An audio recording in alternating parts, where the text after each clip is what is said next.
Okay.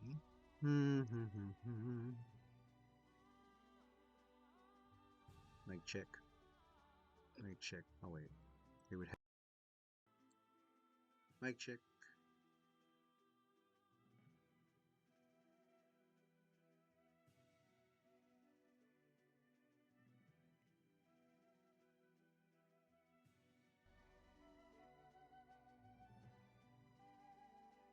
Wait, is any of my stuff working?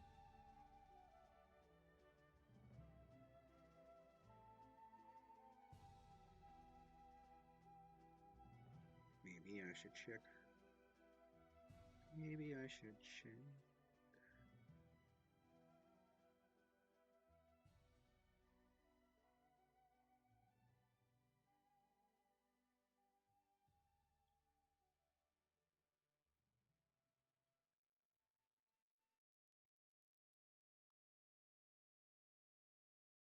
All right. Mic check. Mic check. Mic check. All right. Mic check. Mic check. Mic check. Oh, okay. It is working. All right. I don't know why I can't hear on my volume low. That would explain it.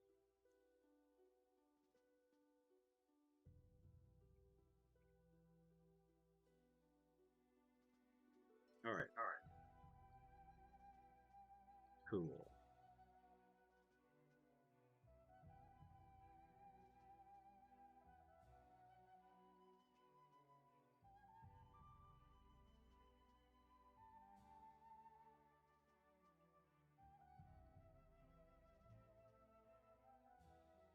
Phone is not set in properly.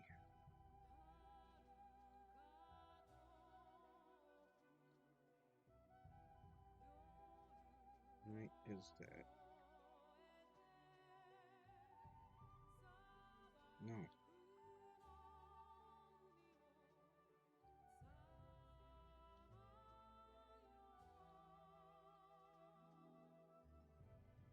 There we go. Now it is.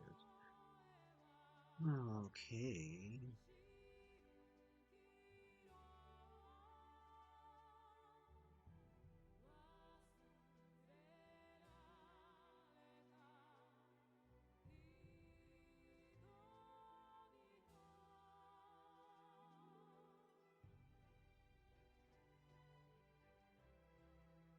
Hmm. All right. So got the prep.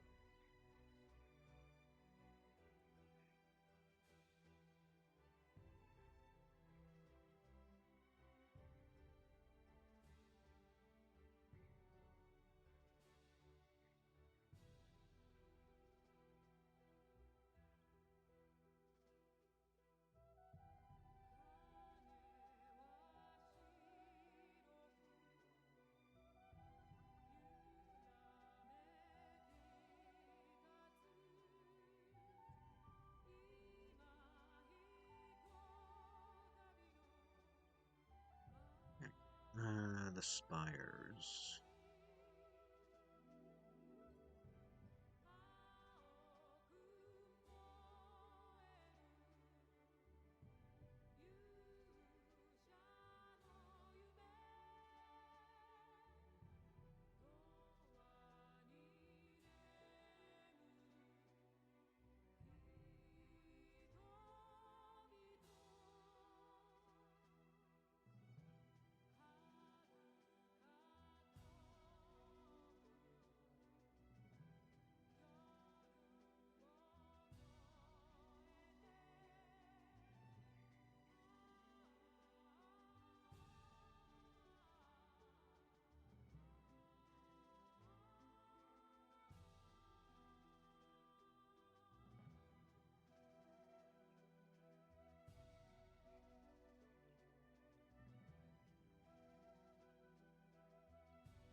Is a death zone.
So, altitude sickness and fatigue are the same thing? No, they're different.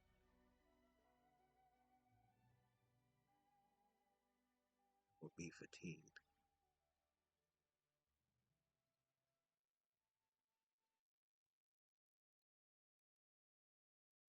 I both altitude fatigue and altitude sickness, whether or not they're acclimated.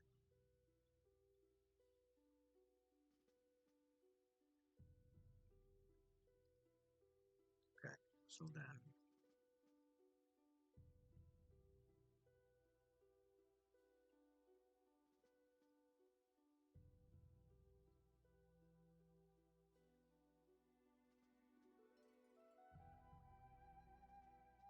severe cold.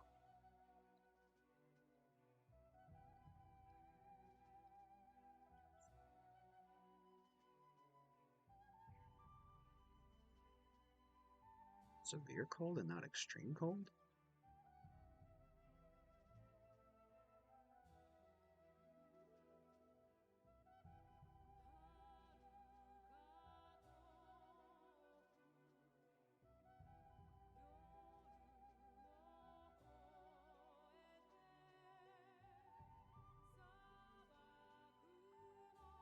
Thought it would be extreme cold. Wouldn't it be minus 20 degrees up there that high?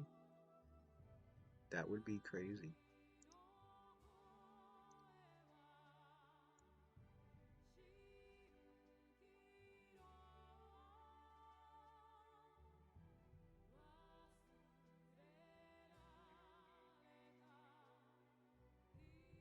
I did this encounter.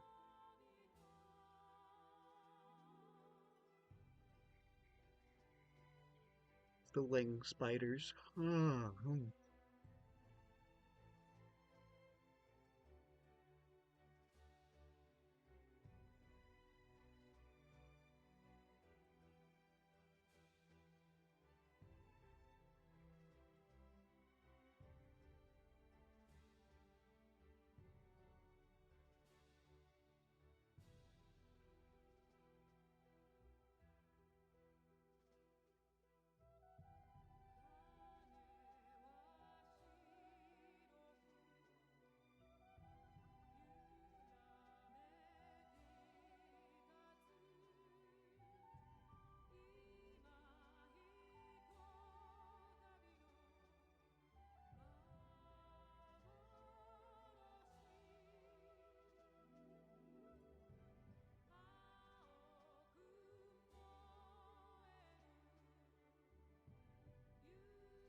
Medallions. It is a medallion, right?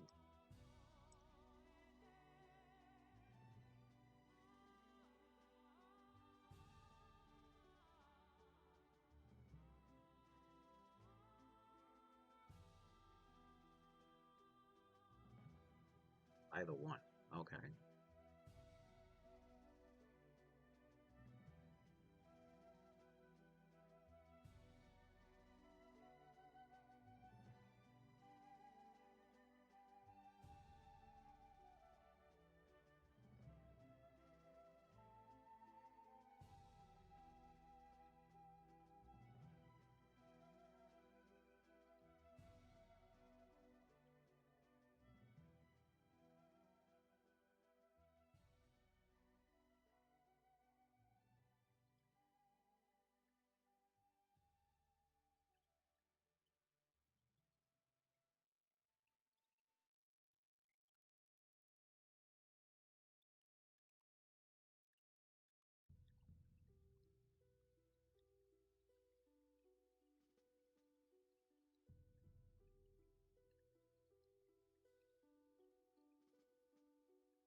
Oh.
Ignore the effects.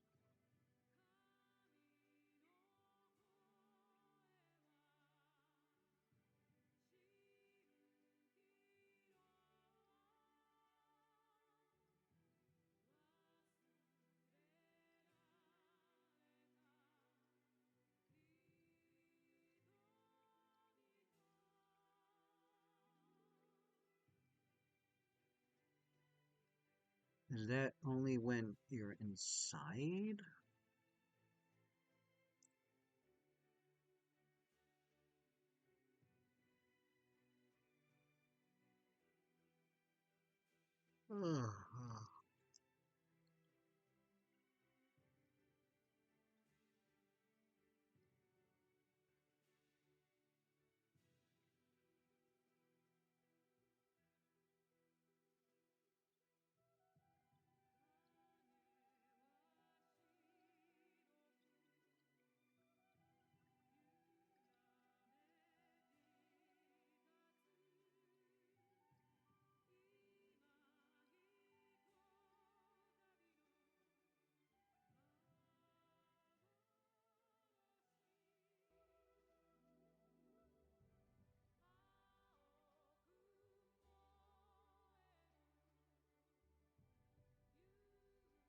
Your calling effects.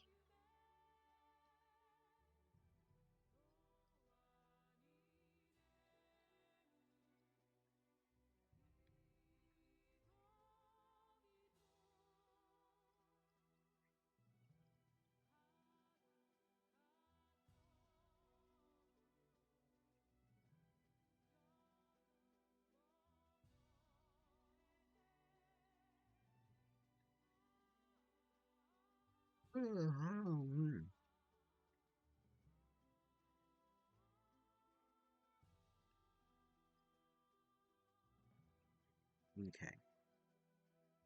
So, now the spires. Are the buildings protected from all of this?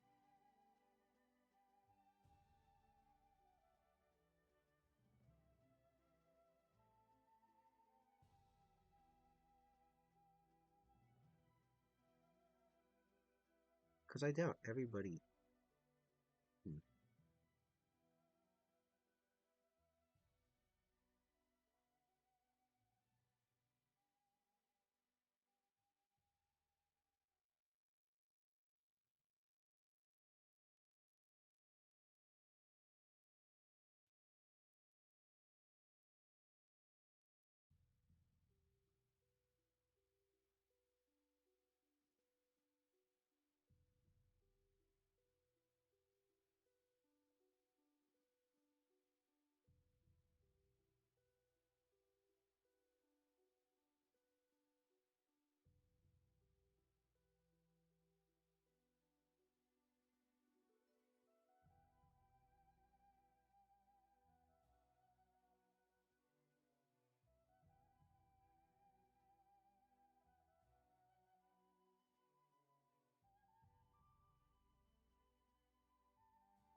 My dog don't.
Hundreds of 50-foot tall arches around the base.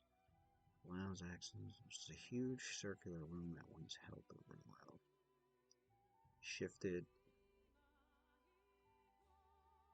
Leaving only a 200-foot diameter polished in the circle on the floor, surrounded by 16 immense pillars.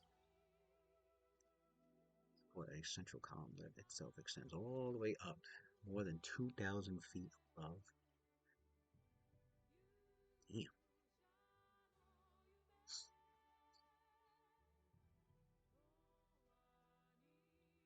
Ramp wraps around the outer circumference of the lower 16 pillars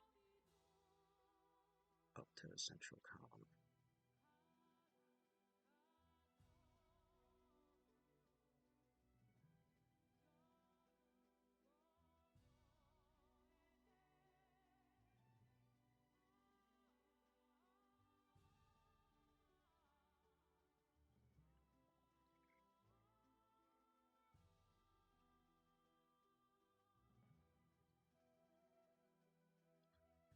Hmm.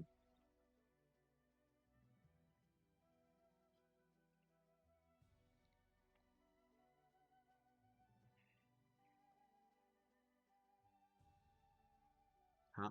Oh, I am? That's weird. Let me fix that. Thank you for letting me know.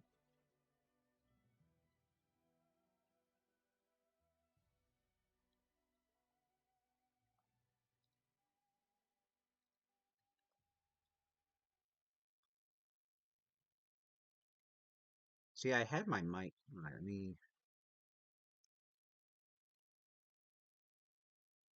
try that. I don't know if that helped.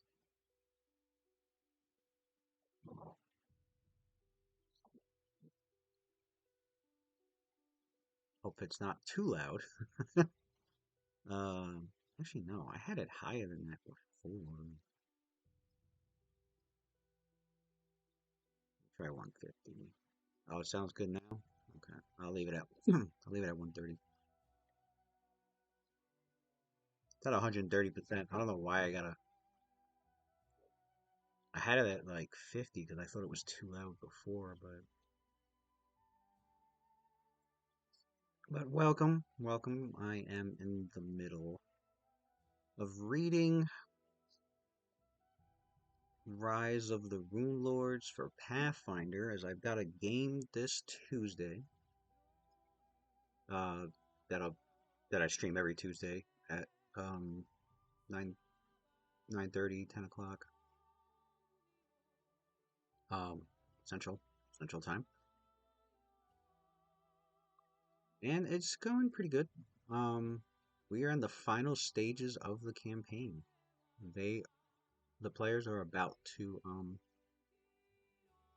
enter pretty much the final site. It's gonna be interesting how it may turn. Um, they have choices. and I have to, knowing the characters, I have to figure out what those choices are going to be, and I have to be prepared for whatever choices they do or don't make. They were given like a side thing to do in this site to go destroy uh, a potent artifact, but the job that they got was from these like evil creatures called lane spiders. uh, this is what they look like,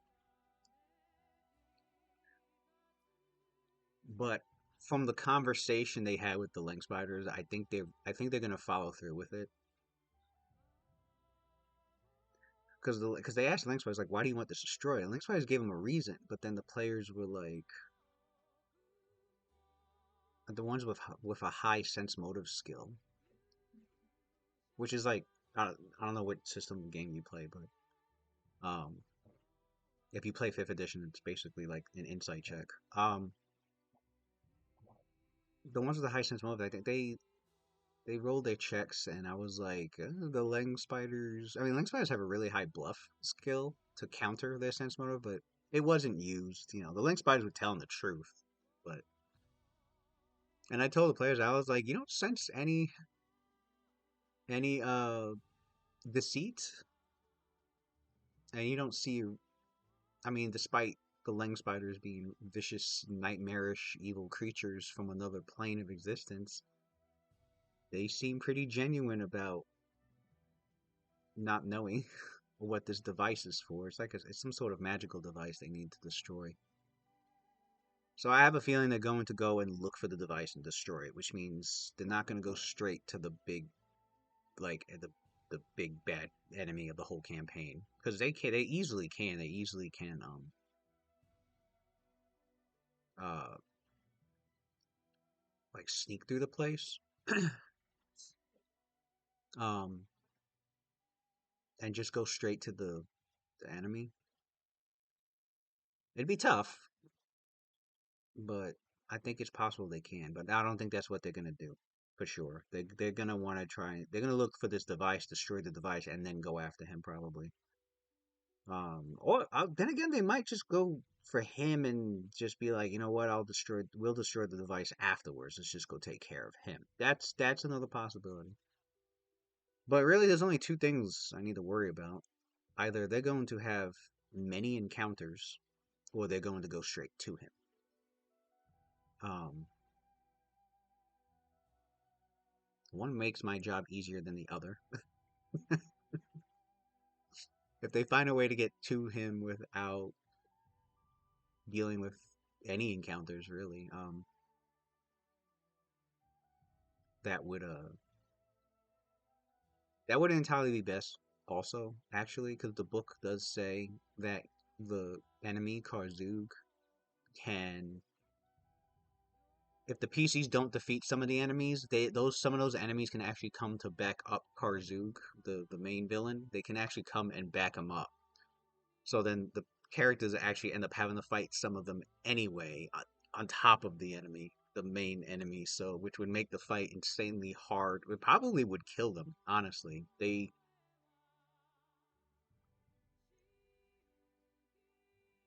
You have to run your first session and you're fully homebrew on the 6th. So I had fun time first long term campaign I'm actually running. Nice. What are you D&D 5e oh 5.0 2014? Yeah, I just call it 5e or 5.5. It's just easier. I know people have been saying 2014, 2024, but I'm like, it's a mouthful. I'm like, just say 5.5. Either 5e or, if you say 5e, I'm just going to assume 5e. If somebody says 5.5, I'll know what they're talking about. But it really is 5.5e. I don't know why, I think Wizards of the Coast officially called it 5.5e not too long ago, but I don't think a lot of people noticed that. But it is officially called 5.5e. They were trying to avoid calling it that because of the blowback back in third edition when they called it 3.5e, and there was a lot of people that were pissed off about that, and so I guess they didn't want to call it They wanted to be all fancy and be like, oh, it's the 2024 revised, and you can still use your old books. Yeah, it was the same way with third edition. You can still use your 3.0 books and material. You had to upgrade it because 90% of it was compatible, but the other 10% wasn't.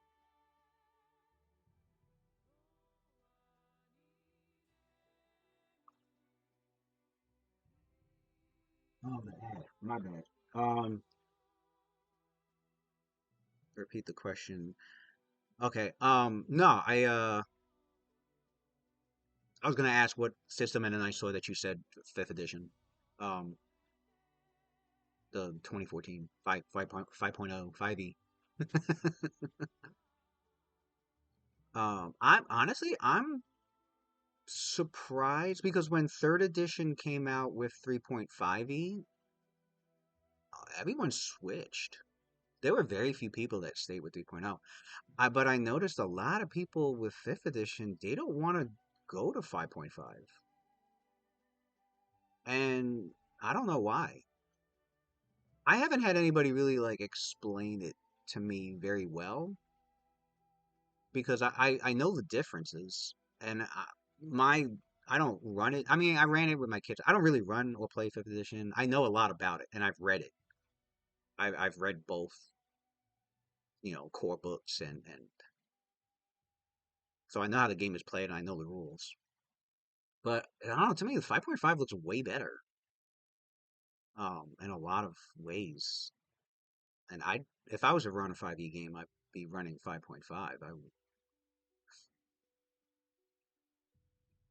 But I don't know. I guess to each their own. I don't know. There must be something I'm missing that 5.0 seems better. I don't know. Mm. Like I like how they give you a free feat and your background can like give you ability score bonuses and I think a free feat with the background. I think that's where the free feat comes from. I think. I'm trying to remember. um, I like that the. I heard the monk class was better. Um, the stuff with the weapons is cool because I think I think when it comes to fighters and warriors, you want to do cool stuff too, and not let the spellcasters have all the fun. So, and the weapons were boring in 5e. Like, older editions had it where the weapons had, well, especially third edition, the weapons had different stats. Like there was a reason you wanted this sword over that sword, or maybe you wanted this axe as opposed to this mace. Like the stats were very different, but in 5e it was just like, the only difference is the damage and the type. Like, well, that's boring.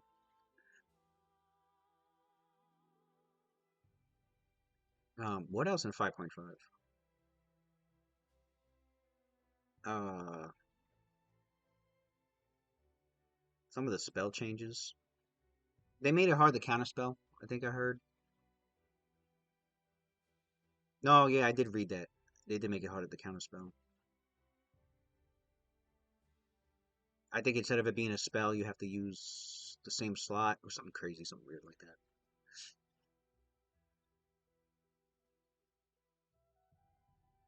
Not just relearning a lot of the stuff right now. It didn't seem like. I mean, this is me personally. It didn't seem like a lot. Um, but I get what you mean. Like, you don't want to have to do something and then be like, oh, did they change that in 5.5? Let me check. Like, I get that.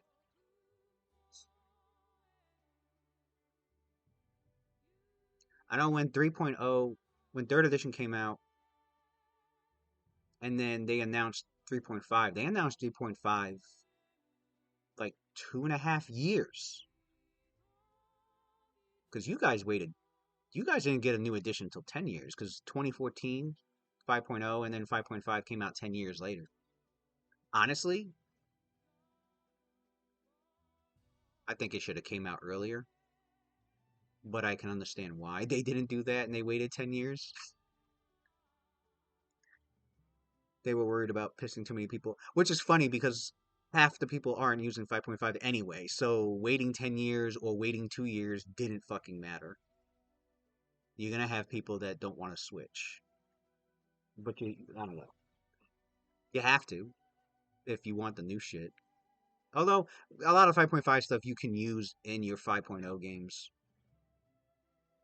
so you can still use like the feats and the spells and the other stuff in a 5.0 game. And what else they did? I think they didn't really change much. They just changed the whole species thing. I think with the backgrounds, a free feat, the weapons, and the spells. I think the spells is probably the biggest change. Oh, well, and the classes. I forgot the classes too. But yeah, 3.5 was announced 2.5 years later. Oh, and then what pissed people off more was the designers came out and some of them said, no, there was one designer. He had quit Wizards of the Coast before he said this, but he came out and was like, "Oh, we were working on 3.5 after we released 3." I'm like, I don't think that's something you should be sharing, but oh well. Uh, that was crazy. I was like, wait, why would you work on a new upgraded version of the game that you are about to release? Why not just wait and play around with the upgraded version and play test it in house and then release that? It felt like 3.0 was just play testing for the community, and I think that's what it was. Oh, it was crazy. It was a crazy time. I mean, I had to rebuy the books. Honestly, I didn't have a problem with it because the only books I had to rebuy was the first three, was the Player's Handbook, the Dungeon Master Guide, and the Monster Manual, and I didn't mind. I was 3 years into the game, and I was like, and from what I saw in 3.5, a lot of stuff was better. There was a lot of good stuff in there, and I was like, yeah, we're gonna use this because it is better. Like the Ranger class in three. Oh my God. You know what? I can show that right now if you're still there. Um, okay, this was the original 3.0 player's handbook. Now, if we go to the Ranger class, I had a player who was a Ranger and he hated playing it. And I tried my best to like make it sound good, but he hated playing it because all they got, okay, here's the 3.0 Ranger.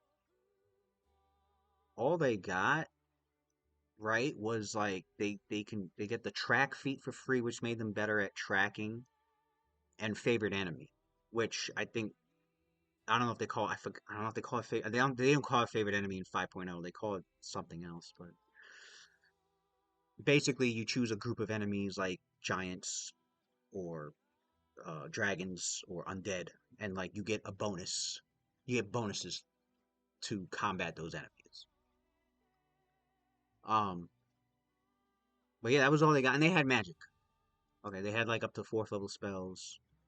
They didn't really get a lot of spells. I mean, you didn't even get your first spell unless you got your first spell at level 4, but you didn't have any spell slots. You needed a high wisdom bonus to get the bonus spell slot to even cast.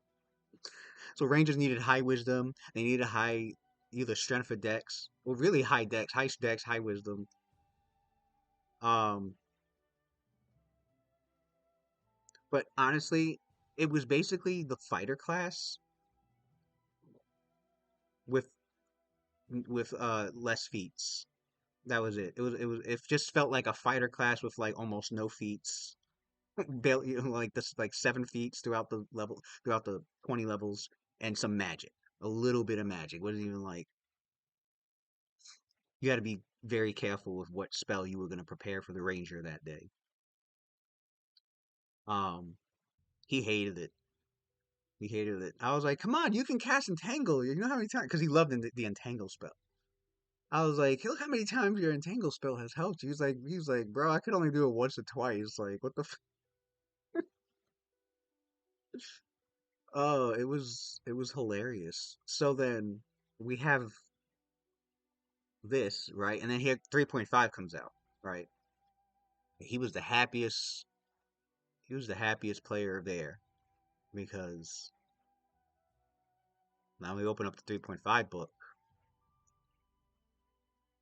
All right, so here's the 3.5 book. We go to the Ranger class. What page is that? 46.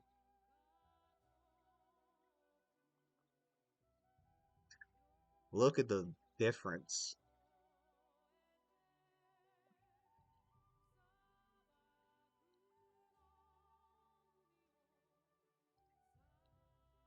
Huge difference. They gave them all sorts of shit. They first of all they made their saving throws better because back in 3.0 they only had a good fortitude save, which is I guess like a Constitution save in fifth edition. Because third edition only had three saves. They didn't have saves based on each ability score. It was just three saves. It was fortitude, reflex, and will. Pretty simple. And like your Constitution made your fortitude save better, your dexterity made your reflex better, and your wisdom made your will save better. They only had good fortitude in 3.0, but they gave them good fortitude and reflex. And then they gave them the favorite enemy thing. Then they made a favorite enemy even better.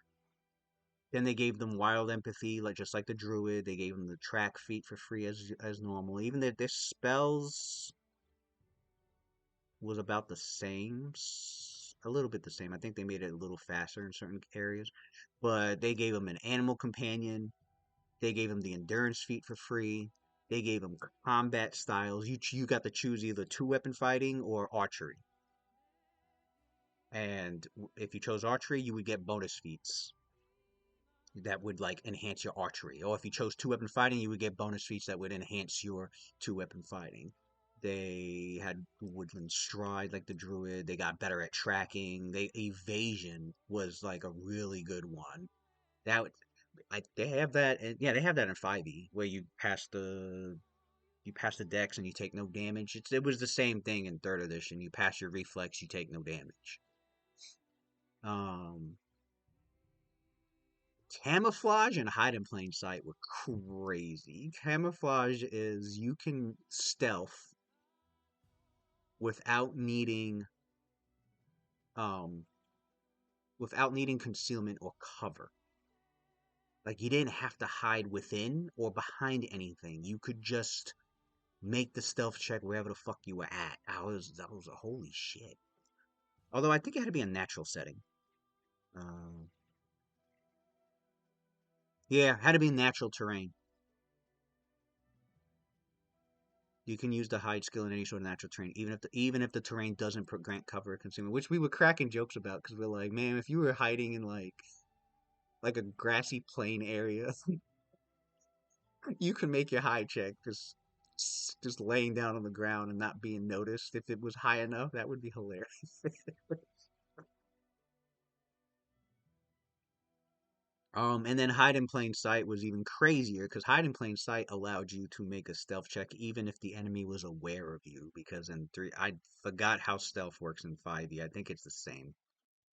Where like if the enemy is aware of you, you can't make a stealth check because they know where you're going and they know where you're gonna be. You have to like make the stealth check when they're not aware of you. Um, it was like that in third edition also. It was like if the enemy's aware of you and you're like, oh, I'm gonna run behind the tree and make a stealth check or something, like it wouldn't work. But with hide in plain sight, you you could.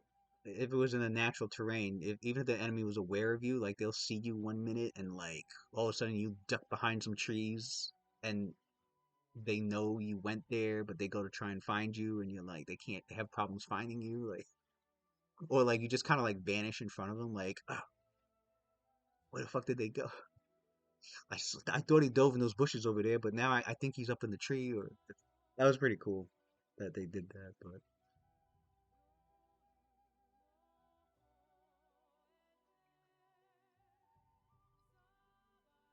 But yeah, all that to say, I switched to 3.5 very quickly. I was like, guys, look at all the cool stuff. Because they were like, man, do we have to learn new shit? And I'm like, a little bit. But they caught on quick. It was real quick. They were excited at the new class stuff, so they didn't mind learning the new shit. They were like, ah, it doesn't feel like a whole lot.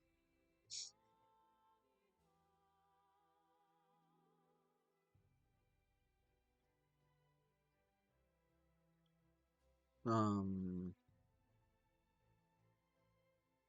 do you stream your games? Yeah, if you do, I'll give a follow.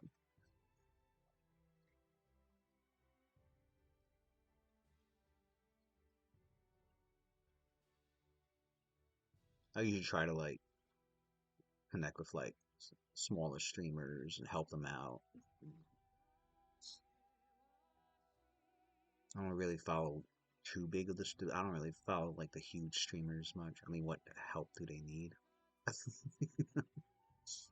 I know a couple, and they're pretty cool. And there's a couple that I do support.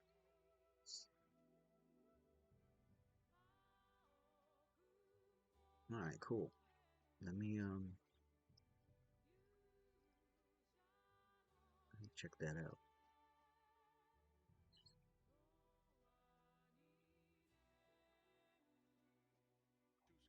Giving you a follow on the 20th. All right, actually, let me turn my notification. Yeah, okay, my notifications are on.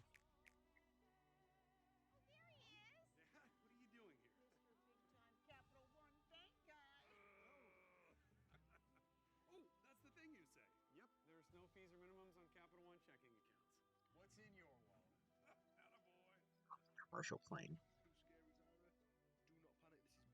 All right.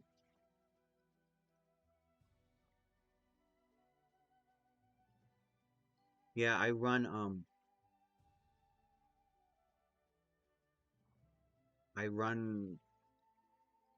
uh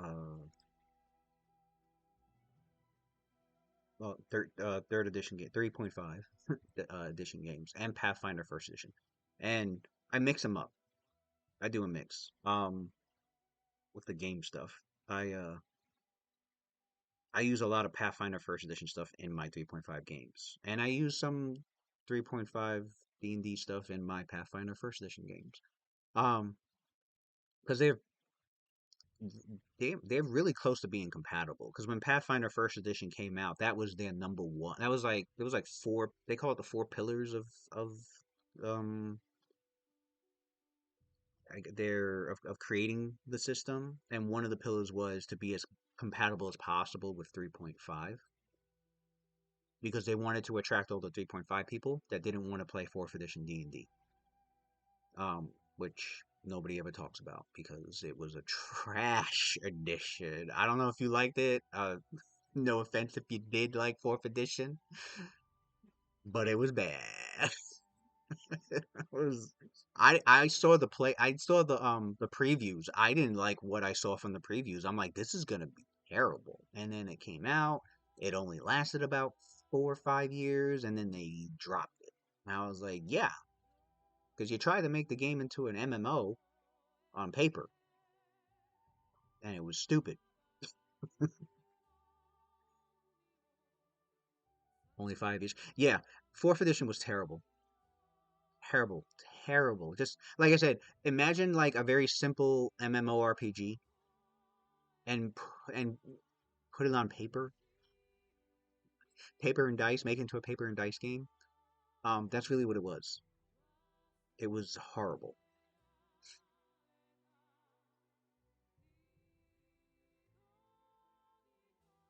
I'm like, nobody's playing D&D to emulate an MMORPG. Like, if I want to play an MMO, I'm going to play like Final Fantasy 14. I'm not going to play Dungeons and Dragons.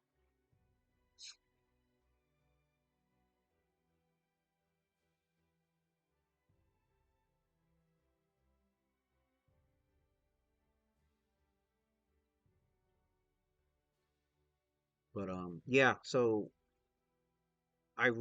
yeah, Pathfinder First Edition is very compatible with 3.5. You can, if it doesn't take a whole lot of work to like um change stuff around really. There's a lot of tweaking, but nothing that you like have to completely overhaul. Um like I run like mentioned earlier, Tuesdays is my Pathfinder Rise of the Ruin Lords game. Um and then my D&D game's on hiatus, which is because I need to prep, which is what I'm doing now. Although I'm not prepping for that game, I'm actually prepping for the Pathfinder game tomorrow. Um but it's the Age of Worms campaign. Um Not campaign, I'm sorry. The Age of Worms Adventure Path for third edition. And it's set in the Forgotten Realms. I run Forgotten Realms with Dungeons and Dragons. I used to run Ravenloft and Planescape back in high school. I love Ravenloft and Planescape. I do not like what they did with Ravenloft and Planescape in 5th edition. That's a whole rant I could go on for about a couple hours. Um, to just summarize my dislike for Ravenloft 5th edition is two things. I hate I hate how they focus solely on Strahd. Like they focus. I mean, I get he's the first Dark Lord and he started the fucking thing. Okay, cool. But we have like 5 iterations of Curse of Strahd, and I think they came out with another one. And it's like, bro, there's more to Ravenloft than just Barovia and Strahd. There's a whole lot more to Ravenloft than just Barovia and Strahd. I'm like, I see Ravenloft games on Twitch, and everyone's running Curse of Strahd. I'm like, geez, like, is it that good? I haven't read it.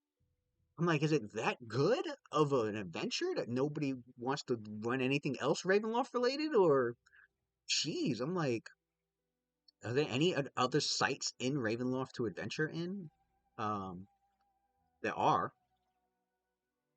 Honestly, there's a lot more cooler stuff besides Barovia in Ravenloft, but I really don't see game like I have yet to find a game of Ravenloft players that are like not in Barovia. They're like in another domain, like with another Dark Lord. Like I haven't found any yet. I'm would like to, but it's crazy. Um, and my second issue, which is the main issue, is I don't like how they watered the campaign setting down. They made it feel.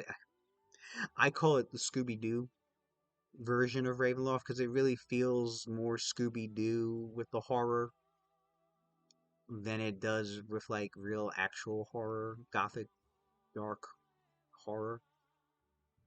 Because second edition Ravenloft and even third edition Ravenloft, but definitely second edition, it was crazy. Like it was brutal.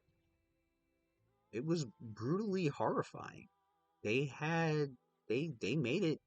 The rules made the game like survival, like true survival horror.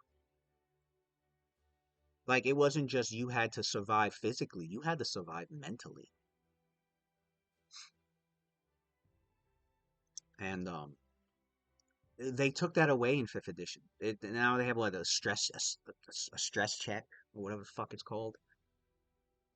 You see how stressed you are. I'm like, what?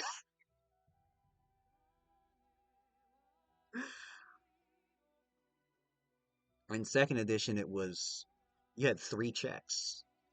No, 4 if you counted the dark powers check. Well, I do know that Ravenloft came out with a new book recently with new Ravenloft rules. I do have it. Um, I didn't buy it. Let's just say I have it. Uh, because I don't support Wizards of the Coast. Um, Actually, my money's been going to Legendary Games, which makes Pathfinder 1e content, because I don't support Paizo either monetarily. Anyway, I don't care for Pathfinder Second Edition. Um, but there's a company that makes Pathfinder First Edition stuff called Legendary Games. I buy their stuff, but I know there's a new Ravenloft book, and I think they added Dark Powers checks in there, which is cool. Because it was missing in the first book. But it was four check. It was a Dark Powers check if your characters was doing evil shit, which they would get corrupted to probably do evil shit. Um, and there was fear, horror, madness, and you had to make fear checks with things that should be frightening. And then there were horror checks against things like if against like really not just things that were scary, but things that were just like truly horrifying, both mentally and or physically. And you would have to make a horror check. And if you failed a horror check, your mind would break and you would suffer like a specific penalty to or a certain way you have to role play your character because the horror like traumatized them. And then the worst one was the manus checks, and those weren't frequent, but they would pop up once in a while because it depended on what happened to your character. But the madness checks, if you failed the madness check, your character would develop an insanity of some sort, whether it's schizophrenia, whether it's like some sort of like multiple personality disorder, or or even change their alignment. They end up becoming evil. Um, uh, what else? A phobia. They could develop a phobia. Um, I had a player that when I ran Ravenloft, I think I had one player fail a madness check. It was either horror or madness check, and he ended up getting a phobia to bright lights, like flashing lights or lightning. Gave him like a phobia. He had a phobia towards that. So like anytime there was a if you casted a daylight spell out of nowhere, just flashed like it would trigger him. Um, and the reason for that was because he was tortured. He was tortured in an asylum, an evil, monstrous asylum, and he was tortured. Because the evil it was an evil doctor that was like running the place and doing all these experiments, and he was experimenting on his character, and he had him tied down in a room, and the room was completely dark, and he would the doctor would flash like these bright lights and these like electrical like arcs in the room, but at the same time he would jolt pain through his body, and he would do that at random intervals, and his character went through that for like a week straight or 2 weeks straight or something crazy like that, and like he had to roll a check and he failed, and it was like, oh, now he's developed phobia with like any bright lighting. It was just oh, it was old school Ravenloft was great. Old school Ravenloft was fucking crazy, but Ravenloft now, fuck, it's like Scooby Doo.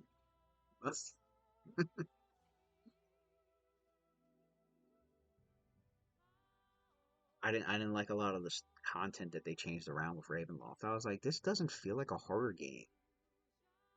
It just feels like a spooky game. It feels like a spooky game, not a horror game.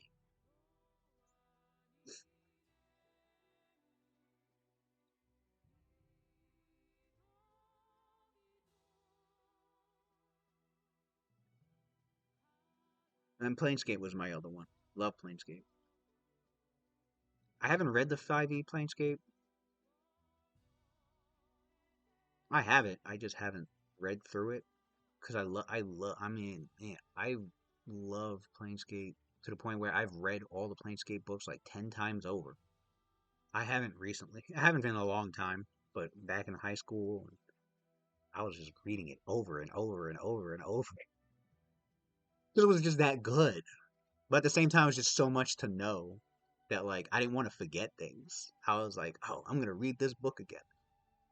Especially the monster books. Man, the monster books were the best in Planescape.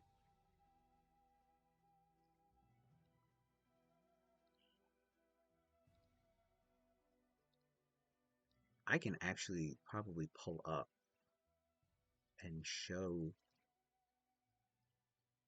you just the first monster book that Planescape came out with when it first came out. Um, Monsters Compendium 1. Yeah, look at that old school art. No, actually, this art wasn't that bad. This was actually, well, I don't know who the artist is for this, but I liked this art. This art was pretty cool.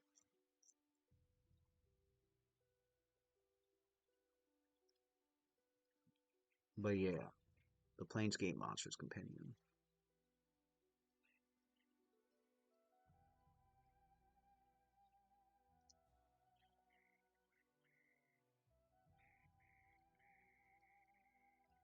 Um, I mean, look at the first entry. Starts off with the Asimon, gives a little story. Has like a little story passage. Um, gives some combat information about the Asimon. Um, I the Asimon, they don't call them Asimon in fifth edition. They're basically I think they were angels now. Yeah, they're the angels in fifth edition. They just didn't call them angels in second edition. They called them Asimon. That they had, their a little bit the basic combat stuff. Um, their habitat and society. Uh, and then they go right into the entries. The Agathanon, Asimon.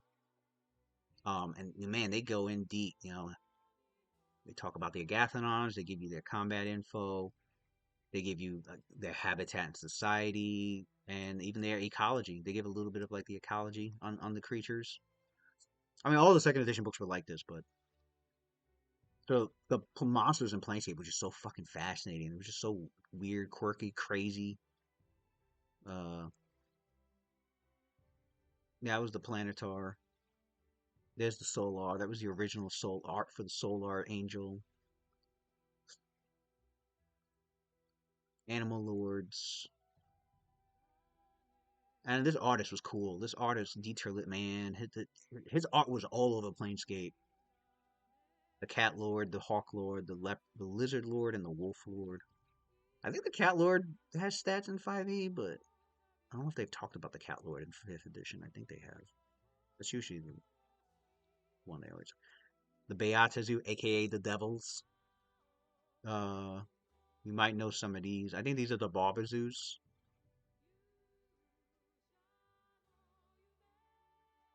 There's the Cornugon Devil, the Aranese, the Glugon. But yeah, man, I love Planescape.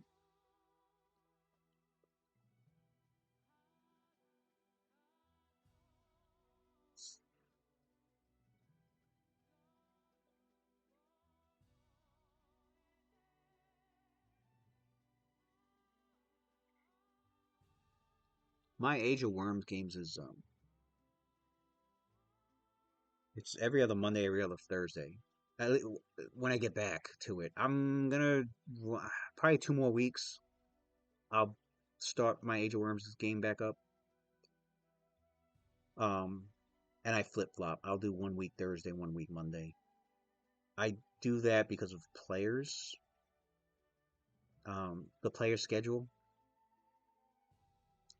So the Mondays I do it Mondays so that one of my players can be there half the time, and then I switch it to Thursdays so that I'm not running 3 games in a row with no sleep. I run my games very late. Um, I start them at 9:30 Central, and we will play till like 1, 2 in the morning. And then I got work at 5 in the morning. So there's about at least 3 nights a week where I go into work pretty fucking tired.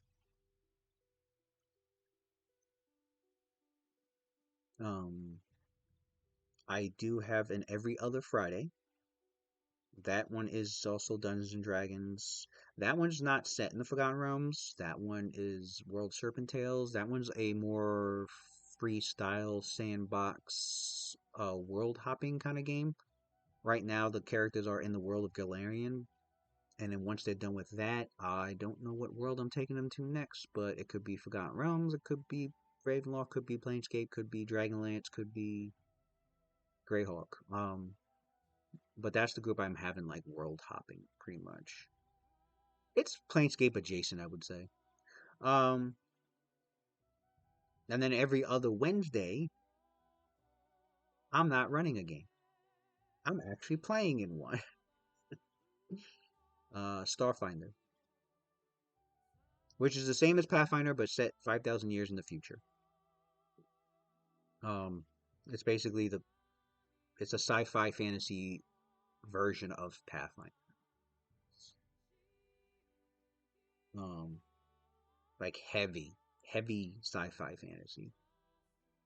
I mean, we're talking like nanotechnology, lasers, magic, magical computer chips. Like you can enchant computer chips with magic. You can control computers with magic. Um you can use magic to like enhance your starships like weaponry and or their shield generator. Um Magic's not as strong in Starfinder, which makes sense. But but it's still some pretty potent stuff. And there's still elves, dwarves. There's like other alien. There's other species like Shirin and Veskar and these all from other planets. But they still have like dwarves, elves, gnomes, halflings, and all that. But that's pretty much my schedule. And in between all that, I'm playing Marvel Rivals. Like if I'm not prepping, or if I'm not DMing anything, I'll be playing like Marvel Rivals. Sometimes other games. I've streamed Ghost of Yotai. I'm sorry, Ghost of Yote not too long ago. But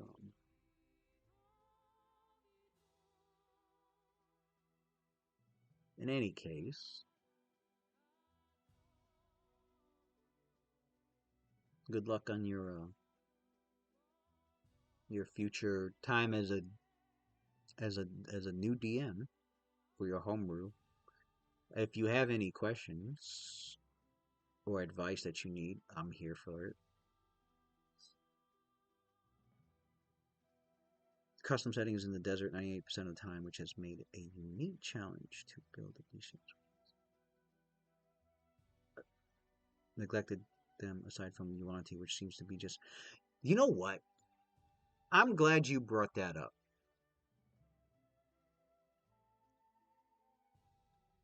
Oh man, I'm gonna hold off on a rant. I feel I don't always rant. Um,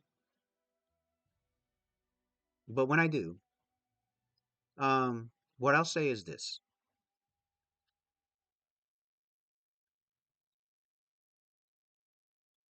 I don't like the content quantity that was I mean, it looks like they're speeding up, like coming out with more stuff. It feels like now, especially with the D&D Beyond drops. I think it's called, yeah, D&D Beyond drops. I've noticed they started doing that, and they've been putting out like more spells and feats and monsters and um uh but still, like, they release stuff very very slowly, and I think what you need to do, as my advice, you probably have to go third party there might be a third party book with like more desert monsters or like even converted desert monsters from older editions. I don't know. I know there's a ton of third party content out there, and I know it's hit or miss. You know, some of them suck, some of them are imbalanced, and some of them are pretty decent. Um, but that would be my advice if you're looking for more like desert creatures or desert stuff. You're probably gonna have to go third party because Wizards of the Coast is very, very, very, very slow with content release. They used to be so much better. You started within like the last five years, you said, right? Yeah. Um, shit. You'd be shocked to learn that back in 3E or even 2E, but I'm gonna say 3E.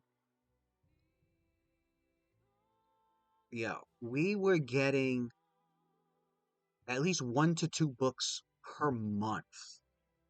Per month. If it wasn't 2 books, it was definitely one.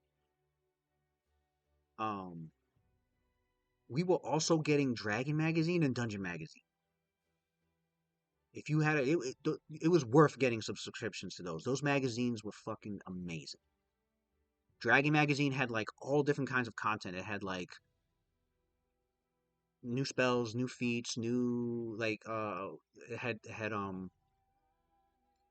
2 you grabbed online and the rest you've made yourself. 19 things in the beast area and only 6 of them are from any actual source books. Yeah, so okay, so you have been going third party. Yeah. Um yeah, smart move. I hate having to go third party unless I absolutely have to, um but yeah, no, they Dragon Magazine had like and they have fun articles in there. Like there was an article that was like samurai versus knight. How would that go? And the dude wrote a whole article on like the history of the knights and the history of the samurai, and so they would have like fluff content in like Dragon Magazine, but they would also have stuff like, hey, if you wanted to run a game with more astrology, they had like a whole there was a magazine issue that had like a whole article on just like astrology in a fantasy game, and here you can use this skill for astrology, and you can take these feats and you can use these spells that are based on astrology, you can use these zodiacs for your campaign. um they had a Dragon magazine that had articles on like for summoners, like hey, here's some new stuff for like if you're summoning, here's some dungeon master advice if you're running people who summon monsters. Here's how you can expand the summon um and then about other cool things like hey, this video game just came out. So we made some feats based off the video game. They did one for God of War way back. They would like the old God of War games. They did one for that. They had a feat where like if you killed a monster that had a gaze attack, like a Medusa or a Basilisk, and you chopped their head off, they had a feat where if you took the feat where like any such creature that had a gaze attack that you if you chop their head off, you can take the head and you can use uh whatchamacallit, the head for the gaze attack. Oh, thank you for the follow. Um, Stuff like that. And then Dungeon Magazine was adventures. It, it had at least 3 or 4 adventures in it, usually 3. But it had uh, and it was a mix of adventures.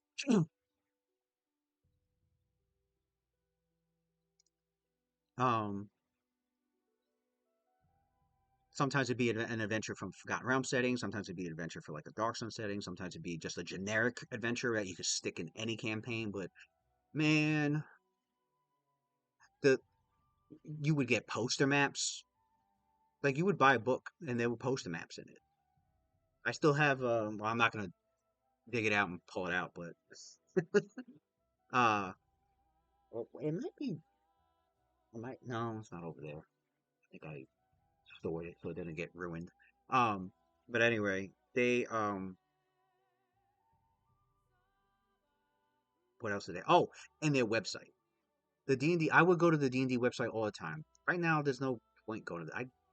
There's no point going to the D&D website unless like you're trying to get a D&D Beyond account or something. But the website they would release um stuff on there, lore, for like the campaign settings, new feats, new spells, new prestige classes, new monsters for free. This was free. They would release free adventures.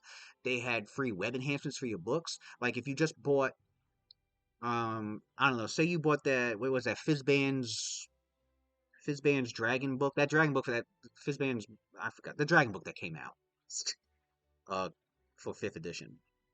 They would have it where after you bought the book, you could go to their website and they would have a web enhancement for free. It was basically, hey, we couldn't fit this in the book, so here's another PDF with like 10, 20 pages of more content to add for your book that you just bought for free. They would just, I was like, what? There's a direct BB, and I can't really make maps because it's fully open-ended after the intro. Oh. I used to use Campaign Cartographer to make my maps. Um, let's let me see if I can show you Campaign Cartographer. But then it was very time consuming. Yeah, I used to use this.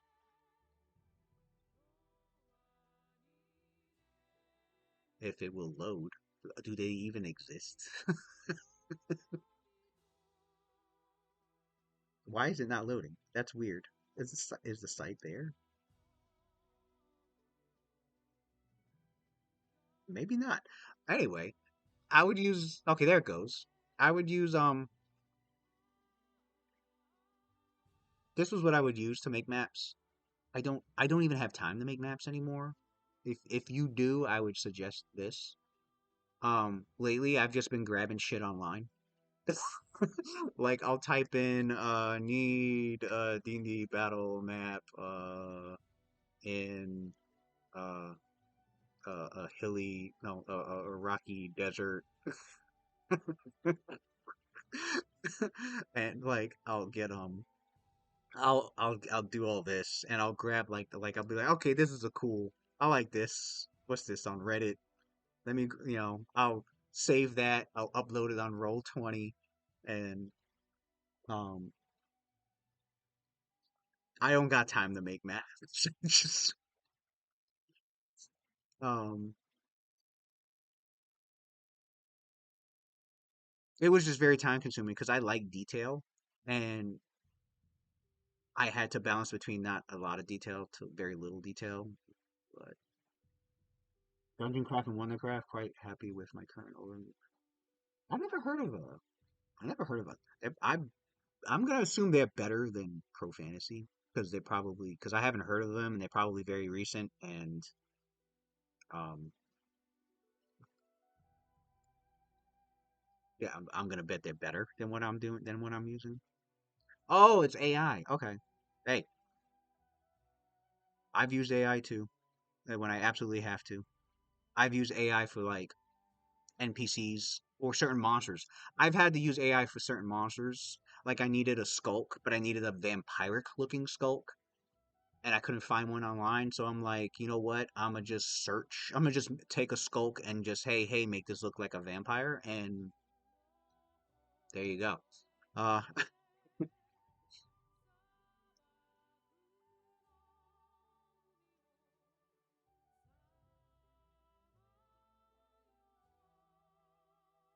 oh, Wonder Draft. Wonder Draft. Yeah, I don't like to use AI unless absolutely necessary. Like, I've used it maybe like 3 times so far, and it was really to like generate like a monster or like a different version of a monster that I already had. It was like to take an existing image and to alter it to get the image that I want. Hey, Gift of Gabby, what is up? Yeah, I'm doing good. Talking to Druids Union about their homebrew world and helping them out with looking for like more monstrous encounters for their desert campaign, their desert homebrew campaign. Okay, I gotta check this out.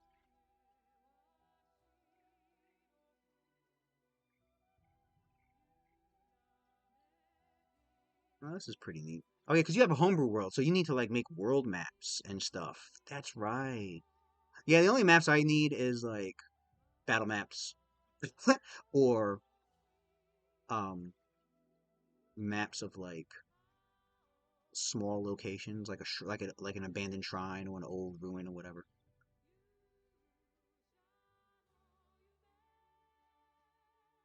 Yeah, homebrew monsters can be fun. I've found a lot of use with like monsters that have already been made. I've homebrewed a few.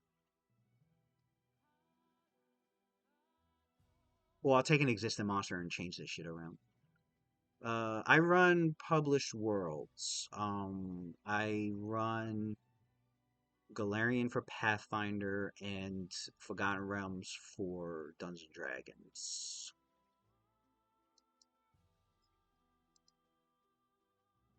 Um,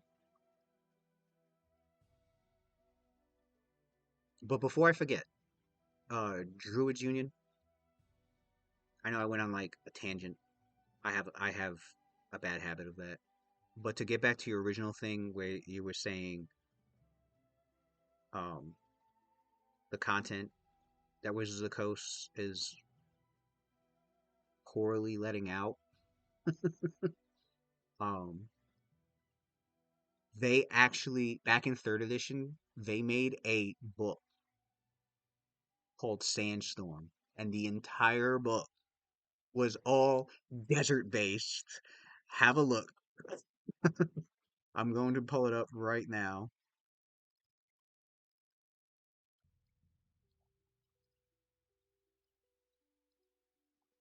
Yeah, here it is. It's called Sandstorm.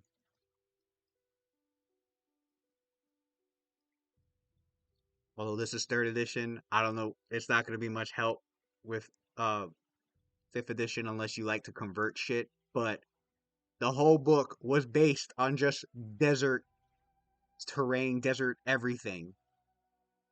And it's so sad that they don't do stuff like this in fifth edition.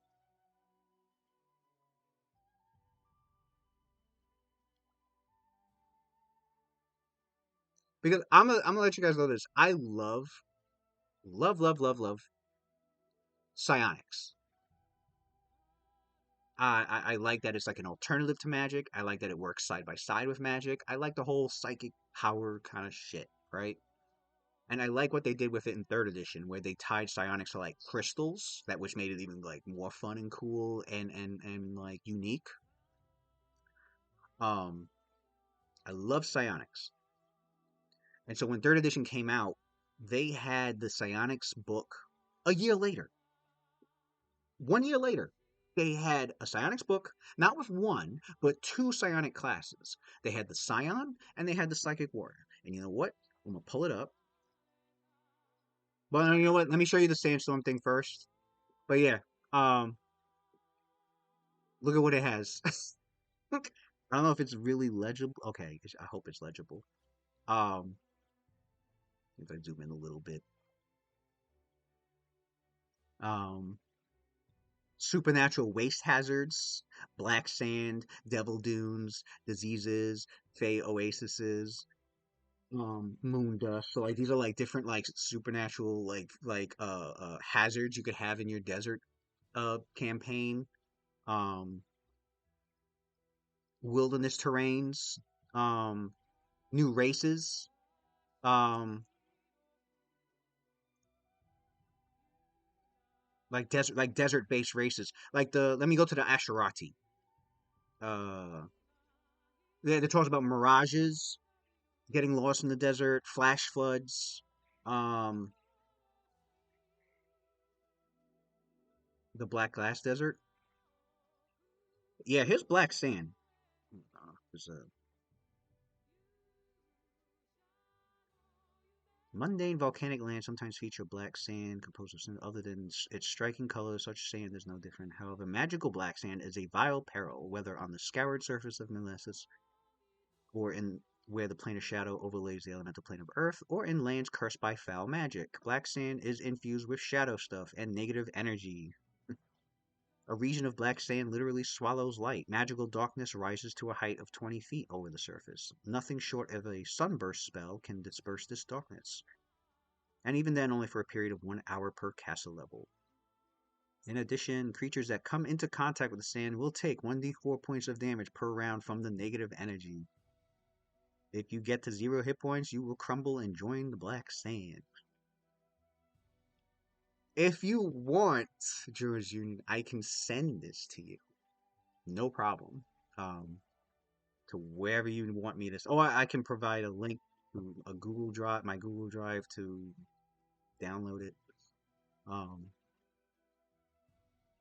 the site where the Lord of the Water is killed. But I'm sure you can get a lot of inspiration and a lot of cool stuff that you could probably use for your 5e games. And you were looking for more creatures.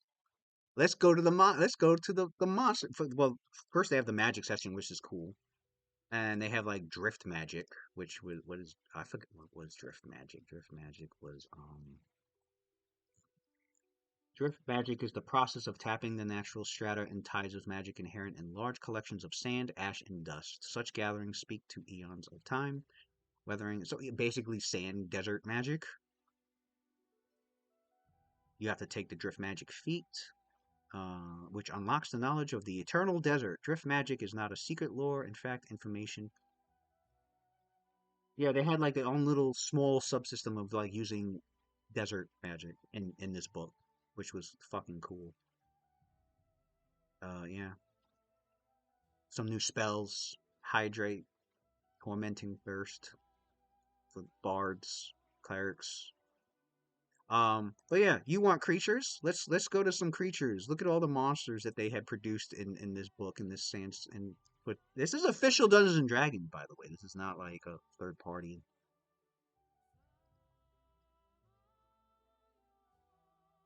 The Ashen Husk, a undead. They are those who have lost their lives to unquenchable thirst. The evidence of their dry death is obvious as a supernatural, belliquescent aura. They have a dehydrating aura where in a 10-foot radius you have to you will take 1d4 non-lethal damage from the heat because it drains your freaking the water out your system. And they can create spawns. If you get killed by an Ashen Husk's dehydrating aura, you rise as a new one in 1d4. I know you could probably grab these monsters and like convert them to 5e in your own way. Um, oh, here's the Asherati. The Asherati are cool. Think mermaids, but in the desert. That's kind of how like what they are, because they could swim. They could like swim through the sand and loose dirt like it was water. Yeah, sand swim. But they are a people who live below the silky sands and dust of suitable wastes.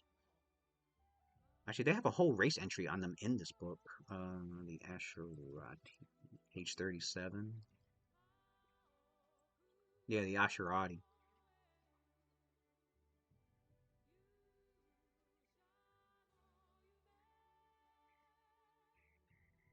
They have the Asherati, the Buka, a dwarf, Badlands dwarf, which are, I guess, desert dwarves. Scablands half orcs, like desert half orcs, painted elves. Painted elves. That's a weird. Yeah, that's the Buka. They like desert goblins. Made a creature that uses my custom water system to dehydrate players, which was super fun to design. Yeah,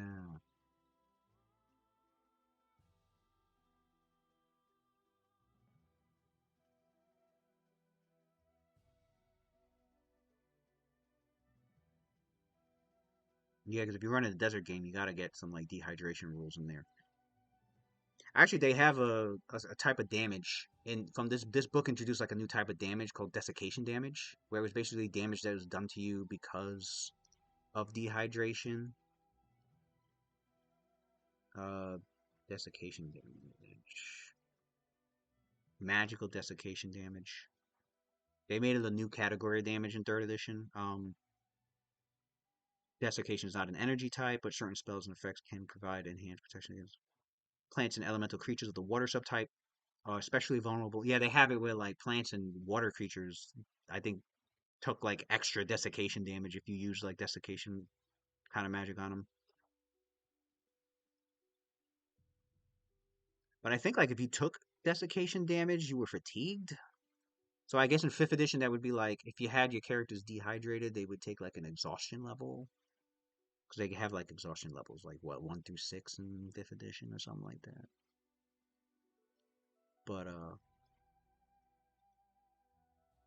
But I know you want to look at the monsters. Early game is party versus environment survival, but the players will eventually be.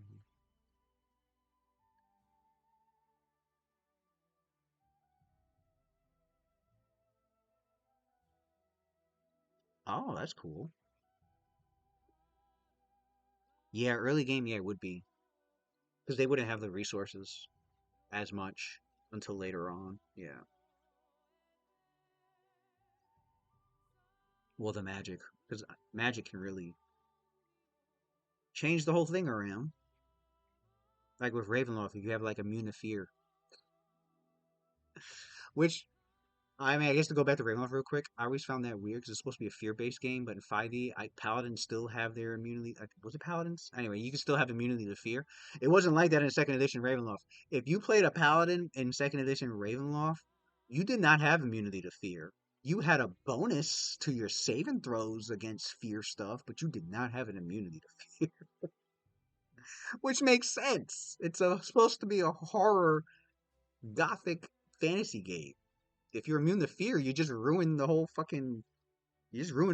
campaign. But yeah, no, the monsters in here are pretty fucking cool, man. Like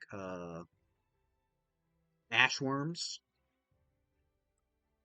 They're like smaller versions of yeah, distant cousins of the purple worm. They're basically like really small, um, much smaller like purple worms. And you could ride them. I think you could have them as a yeah, you could have them as mounts, which was cool. Yeah, right here. The rider has to make ride checks every 24 hours. Yeah. Um, they had this weird looking fucking thing. Look at that thing. You took water skins out of the starting and for it. Oh,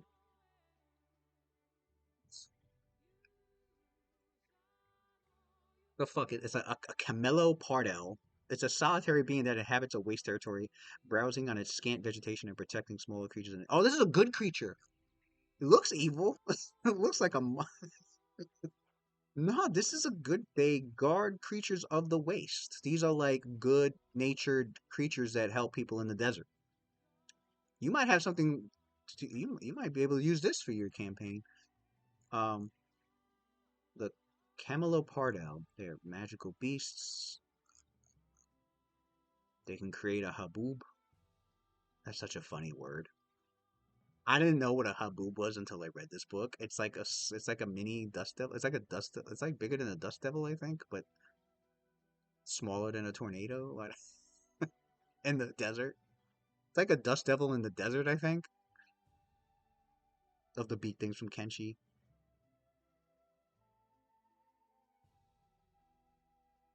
Both of them seem chimera to be chimeras. 3 times per day, a camelopardel can use hydrate by gently touching a target with its tongue. So if it touches you with the tongue, if you're feeling super thirsty and dehydrated, you would be completely replenished. And they have wild empathy like a druid.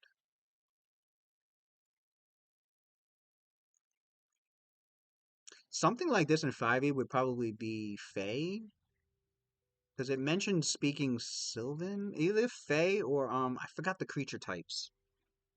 Not beast. This wouldn't be a beast. It would I think it would be Fey. Because they don't have magical beasts in 5th edition, because that's what this is. I think magical beasts in 5th editions goes, it's either a beast or a monstrosity. I wouldn't. I don't think this would be in my. This seems very like, especially since it's speak a dialect of Sylvan. This would definitely be a fey creature in like fifth edition. Um, the crawling apocalypse, a gargantuan undead. Is that what? Is that this? No, where is it? It's this thing. Yeah, look at that fucking thing.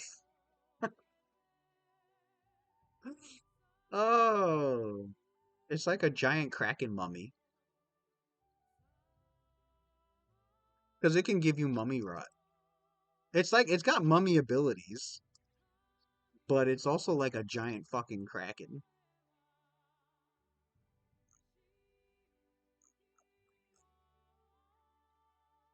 Let's see.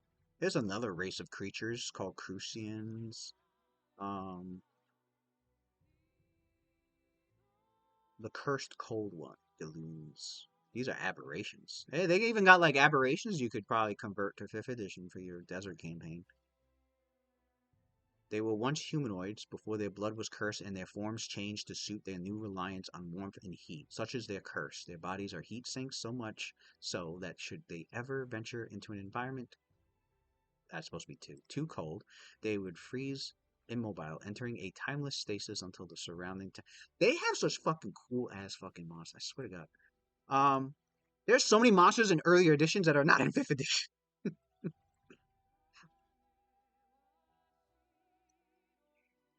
The Desert Devil. They even have some dinosaurs in here. Protoceratops and a Diprotodon. Diprotodon.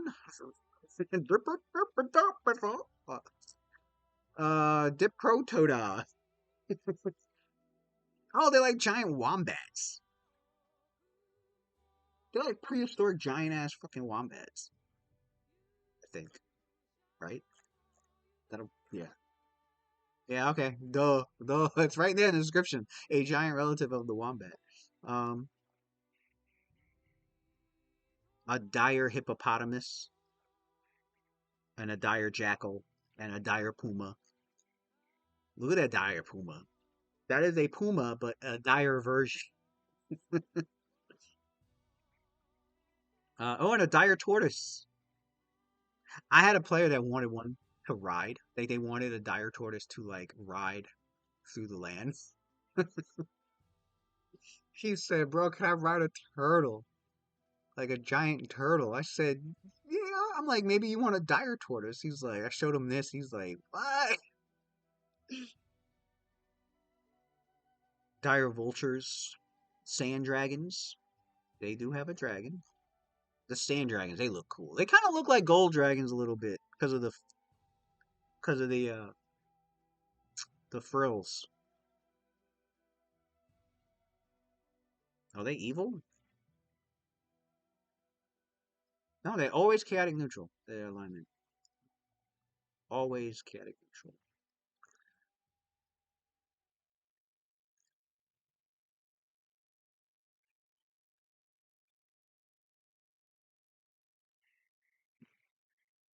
Yeah, dragons back in third edition went by age category.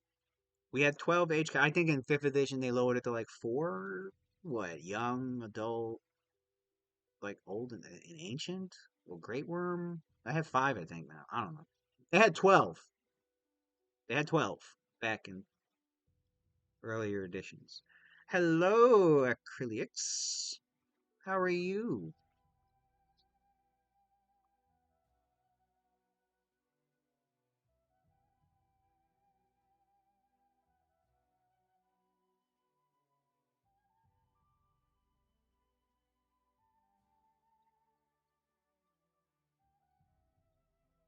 Yeah, it went from wormling, very young, young, juvenile, young adult, adult, mature adult, old, very old, ancient, worm, great worm.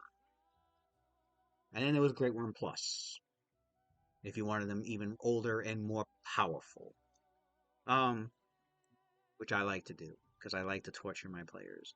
A dry lich. You've heard of a lich, folks, but not a dry lich.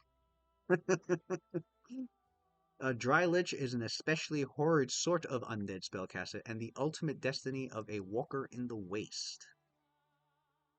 See page 89. Oh, so they are based off of the Walker in the Waste.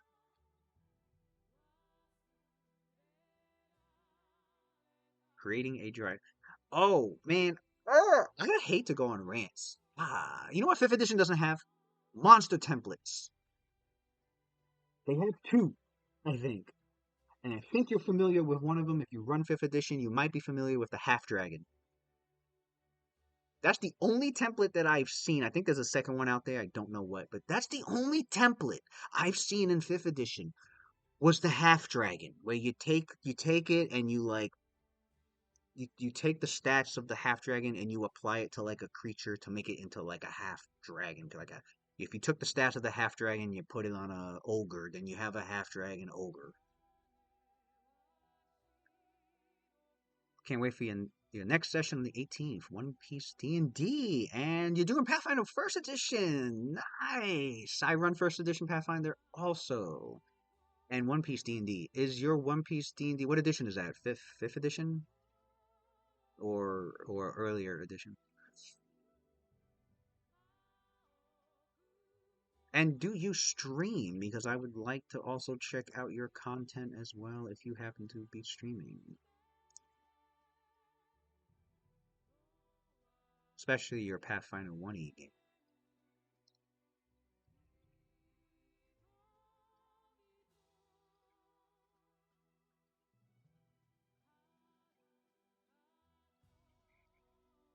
Dune Hags. Anyway, basically, there's a ton of a Dust Twister elemental. But yeah,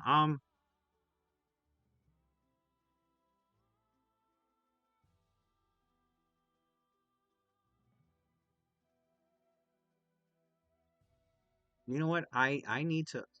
I keep forgetting. I don't have Nitro for Discord. I do have a Discord. I don't have Nitro, so like my link for Discord is not um permanent. I have to keep I have to keep copying the going to put this in the chat. Actually, you know what? Discord link. I'm gonna put this. I'm gonna put this and pin it.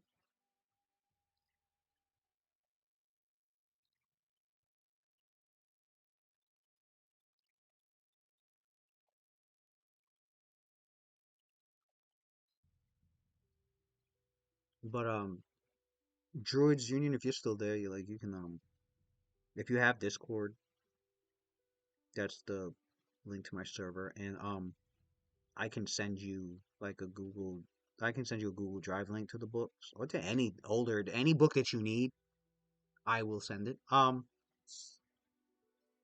But yeah, definitely want to send you the Sandstorm book so that pull you can pull stuff from it for your desert campaign. And it's official Dungeons and Dragons, so uh I mean you use third party content anyway, but um if anybody asks, you can be like, no, this was actually in Dungeons and Dragons. This is official content. It's older content, but it's official. 5th edition, but a rework. All the classes and races are specific for the One Piece world. Classes are based on the 5th edition. Chemist is basically a druid, and no, I don't stream, and I'm only the player. Oh, okay. I have a friend that he plays in a One Piece campaign, but they use the D20 system OGL. Basically, it's 3rd edition. It's the rules that it's the open content rules that they use for 3rd edition Dungeons and Dragons. Um, they have a One Piece game using that system. Yeah, they don't stream it. I wish they did because I would like to watch it now and then, but we'll listen to it. I listen to because a lot of the game is listening. You don't necessarily have to view. I mean, there are things I like to view, like the players' facial reactions and whatnot, and the DM. But when I can't visually view, we're allowed to have earphones at work, earbuds. So like I'll pass my 8, 9 hours at work just listening to people's games, either on Twitch or YouTube. Um, so it passes the time. When somebody's got a 3, 4 hour game running, I'm like, yeah, that's half my day right there. I'll just be listening to their game session the entire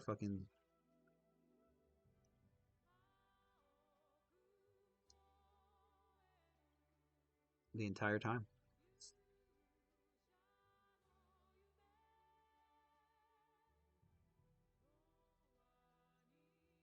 Mm.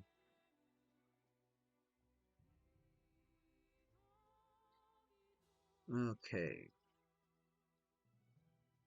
Yeah, currently I'm prepping for my Pathfinder. You know what? My schedule is on my channel info, but I may need to update it actually. I need to update it for my Age of Worms game. I might have done it already, but anyway, every Tuesdays is my Pathfinder First Edition game. It is at 9:30 p.m. Central Standard Time, and if you miss it, don't worry. I you could always catch it later, and I have a YouTube channel, same name, where I upload all my past sessions. Um,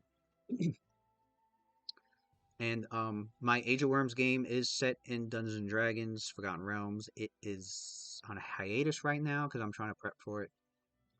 I should be coming back to it in about 2 weeks. That one is on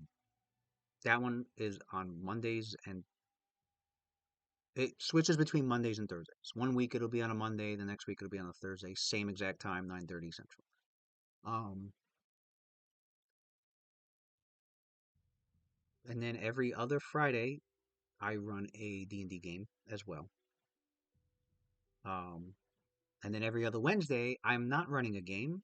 I have a one of my players is she's new at GMing slash DM. She's new, brand new. She's brand new to playing, but she really wanted to like be a GM for a Starfinder camp for a Starfinder, and we're running a Starfinder campaign. And so every other Wednesday I will be on, but as a player in her Starfinder game. I am her shadow GM. Like she wants me to help her, like with some of the stuff with GMing.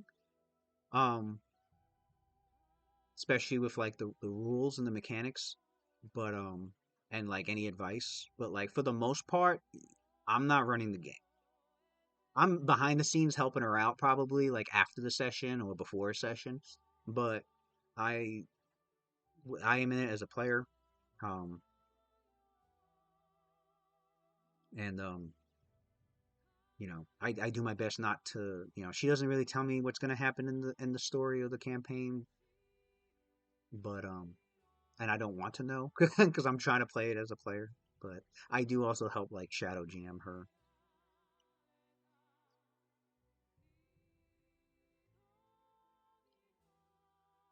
All right, super excited to relearn the game.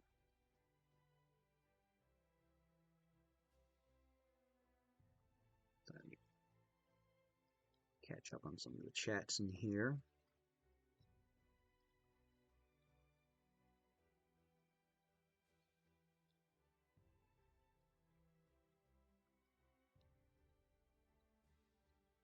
You listen to Rustage. Rustage's One Piece campaign that inspired you to make the One Piece group.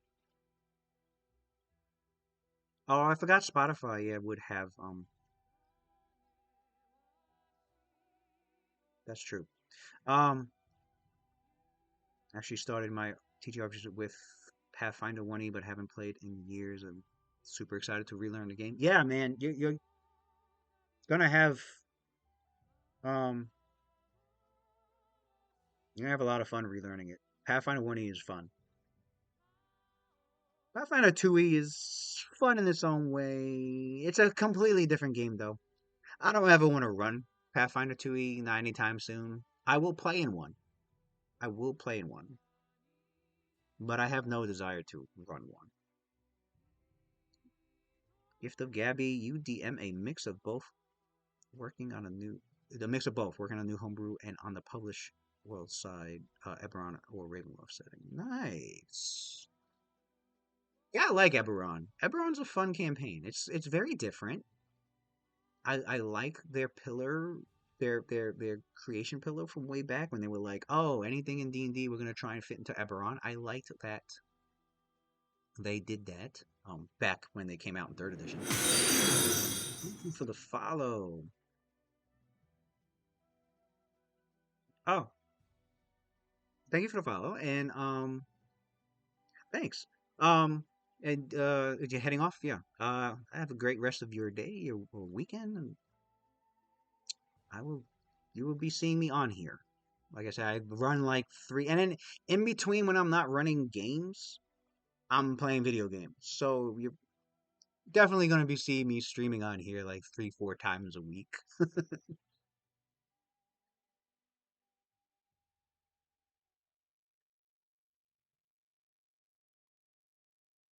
Oh, I missed it. Characters in Ifrit, Oni, Bloodline Sorcerer. Oh, that's cool.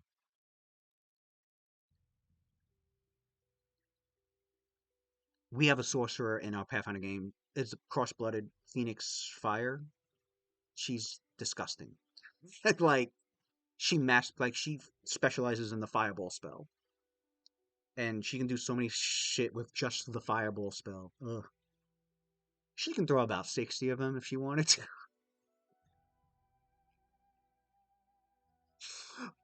And then she has a feat called Elemental Spell, where she can transform the fire into electricity. In case you happen to be immune to fire, she will go, oh, okay, then let me hit you with electricity. And that has happened quite a number of times.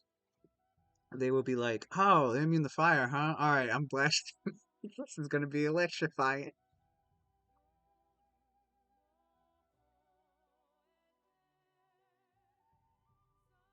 5 EDM. Uh, oh yeah, so back to you, Gabby. I also love Ravenloft. I don't like 5e Ravenloft. I have to put it out there. Um, I prefer old school second edition and third edition Ravenloft. I don't like what they did with fifth edition Ravenloft. It feels like a Scooby Doo campaign. Like it feels spooky, but not horror. Like not like real gothic dark horror. Um, I don't like what they did with some of the characters. Like I don't like that Van Richten's son is like Casper the Friendly Ghost. Because that's not how it was in second edition Ravenloft. They traumatized the fuck out of Ravenloft is about the trauma, really. I know in this day and age we don't want to traumatize our players, unless they consent to it. Um, but I feel like they watered down Ravenloft to instead of making Ravenloft the way it should be and then warning players, like they should have had like a warning or like guidelines to like tone the game down instead of like toning it down from the beginning and then people have to like tone it up. I don't know if that makes sense because second edition Ravenloft had like a fear check, a madness check, a horror check, but then you go to fifth edition, they have like stress checks or something. And I'm like, that's it. I'm like, man, we were doing some twisted shit in Ravenloft back in my. One of the characters developed a phobia of like bright lights. We had another character that developed what did he develop? What was it? It wasn't schizophrenia. It was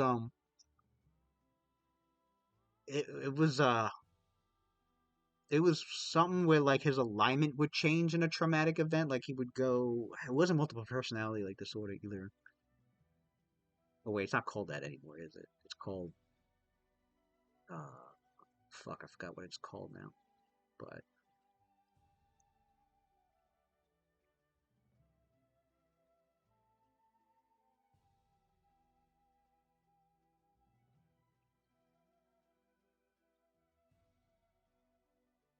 You've done you've played fourth edition. Oh my God. I mean, I've ran a fourth edition game for like students at a high school because they were having a D&D club, and my wife at the time was a teacher there, and she's like, "Oh, you want to run like a weekly game for the kids after school?" I said, "Yeah, sure." And I was like, "Well, I hate fourth edition, but it is useful for the kids. So I guess I'm gonna run a fourth edition game."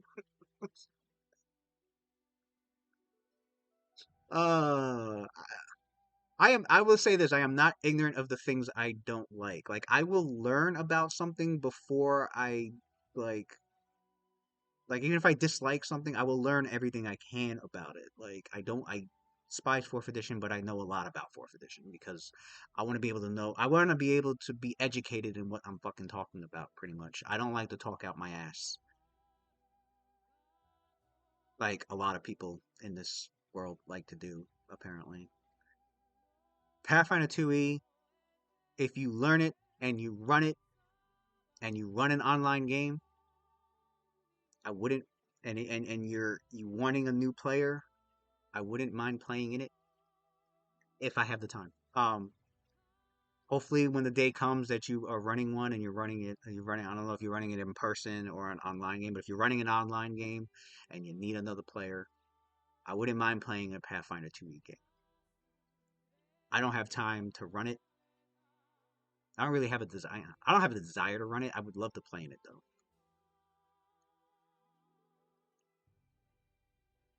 Druids, you put some stat sheets in 5e chat in my current map for your. Oh, okay, cool. Oh, you're in the Discord already. Cool, cool. I'm going to, I guess after, definitely a little later today, I will post a link in the Discord. Or I'll send it to you directly in Discord to the book, to the Sandstone book.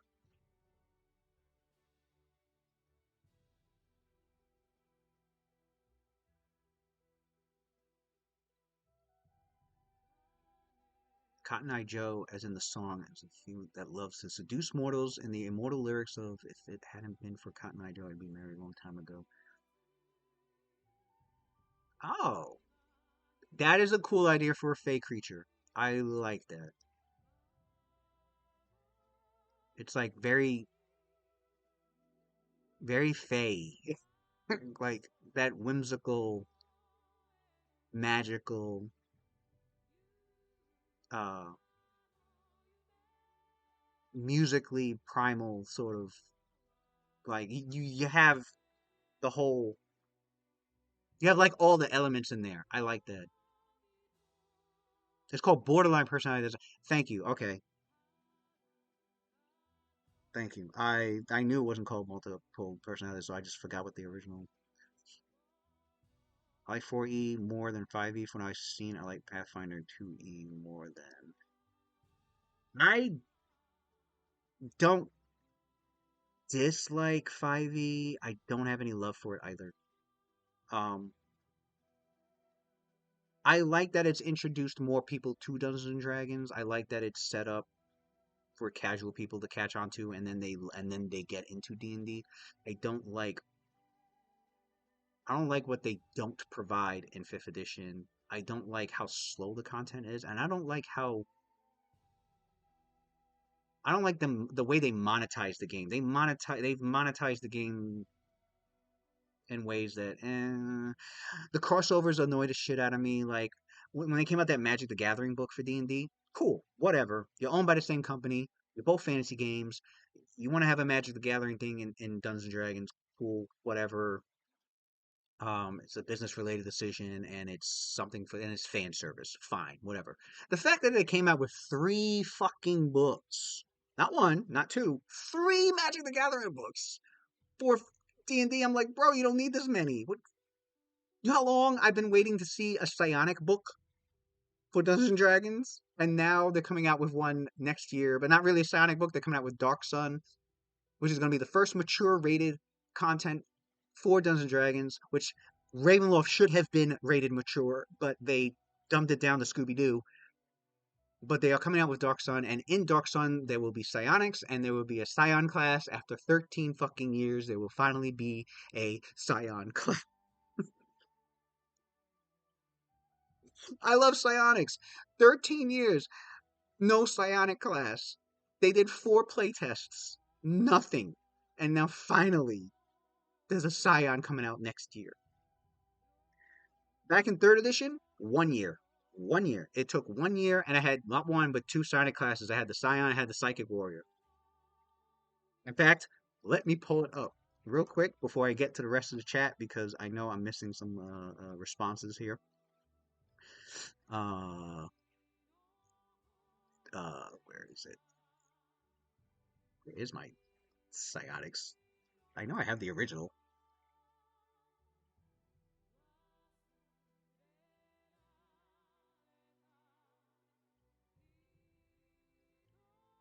Well, okay, I have the expanded. I thought I had the original psionics handbook.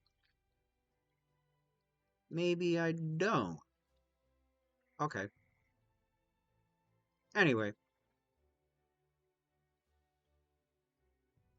okay, this is the expanded. This was okay, but no, 1 year after this is the 3.5 one, not the original. The original, but the original had boom. It had the Scion. Boom. 1 year we had the Scion. Look how awesome. Look at this fucking Scion, dude. That is fucking awesome. The psionic tattoos, because those tattoos have psionic energy in them. They're like very heavily crystal based. That is called that. There's I think he has a psi crystal in his staff. Um, and the psychic warrior, the psychic warrior. Oh, oops, did not mean to drag that. Um, But yeah, 1 year after the game, after three came out, we had 2 psionic classes, and then fifth edition is 13 years later, and it finally is a fucking psionic class. It's fucking annoying.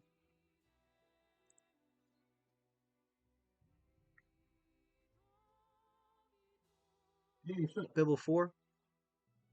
Yes, that is very smart, Gabby, to read older books because you can get a lot of content that Wizards of the Coast does not put out. And if you know, you can even take some of that and update it to your fifth edition games. Yeah, I remember the Diablo one. Like, I don't mind crossovers. I just don't like them overdoing it.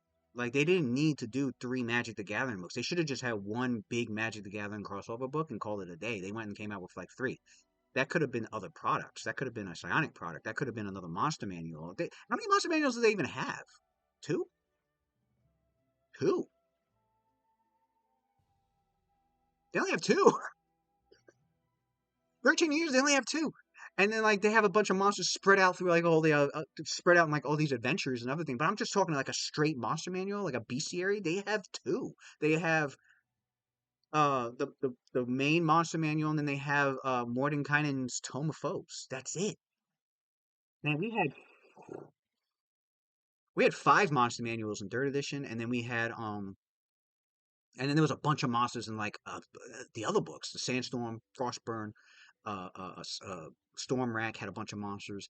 Um, Monsters of Faerun was a small little monster book just for monsters in Forgotten Realms. Um, what else do we have? They had free monsters on their website. Um, but yeah, fifth edition doesn't only has 2 monster manuals. I mean, unless you go third party, I think they're partnered with Kobold Press now. So I guess if you can grab what's that book called? There's a Tome of Foes, I think it's called. No, what's that Kobold Press book with the Monster Manual Expanded? I think it was called. So, but anyway, you would have to go third party.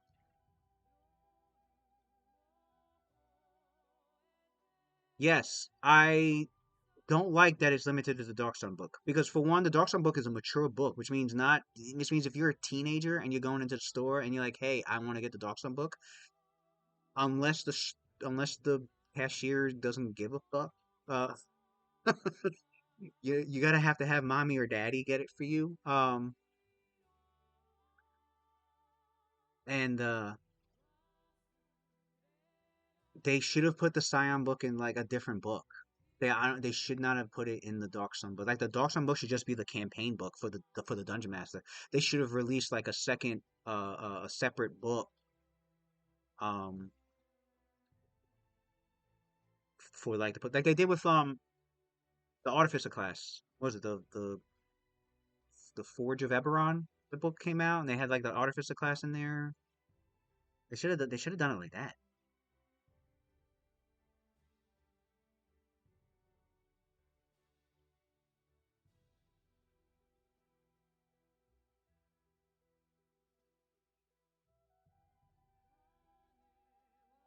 Oh yeah, so yeah, third edition had like the Libre Mortis book, which is a bunch of undead. They had the Aberration book. Uh, uh, um, they had they had a whole book on Drow elves back in third edition. Oh, okay, Druids, enjoy your lunch. Tome of Beasts. Yeah, that's what it was called. Tome of Foes is Tome of Foes is yeah, that's the Mordenkainen one. Yeah.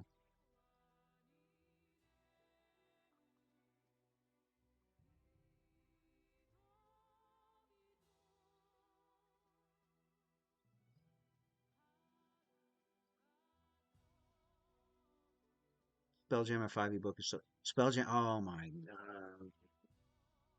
Spelljammer is one of those settings I wish I got into. Like I love it from what I've read, but I've never ran one. Spelljammer is one of those campaign settings I missed out on running back in when I was running second edition and like I knew about it at the time, but I was running Planescape and Ravenloft and then I started running Forgotten Realms and I also had a little bit of my homebrew and then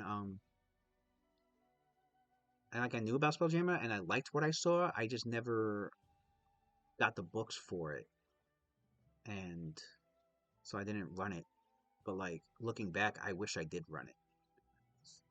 'Cause Spelljammer was pretty fucking awesome.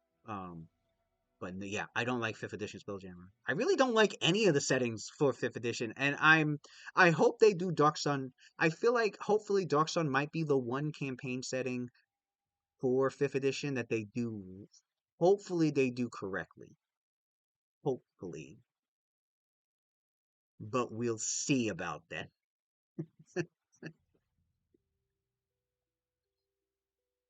Because I do not like Scooby Doo Ravenloft. I don't. I haven't even looked at the Planescape book. I'm scared because I love Planescape to death.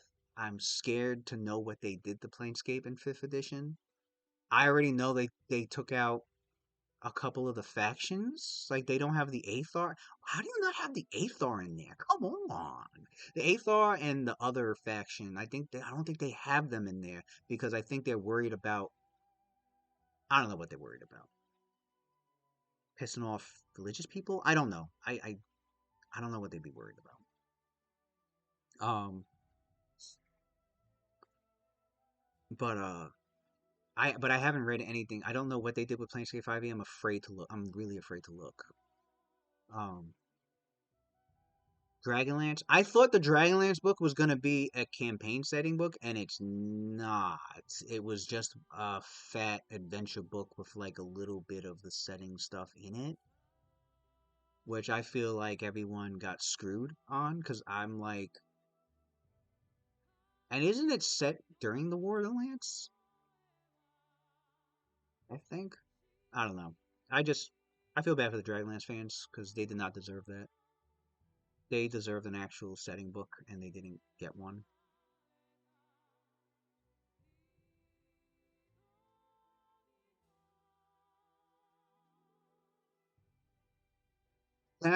You bought a physical copy of the. How much was that? That had to have gone. That had to be on like eBay for like $200. I don't know. I just know there's been old books I've tried to buy and they were like really like high price because it was hard to find them and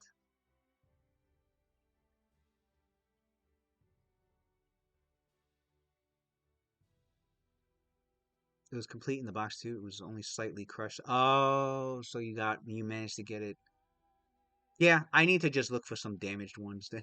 Because I don't care if there's a little damage on it. I'm not looking for a pristine copy of anything. I just want it to be, you know, legible and mostly I want it to at least be like 95% intact. 90 to 95% intact. Um I have a bunch of my old second edition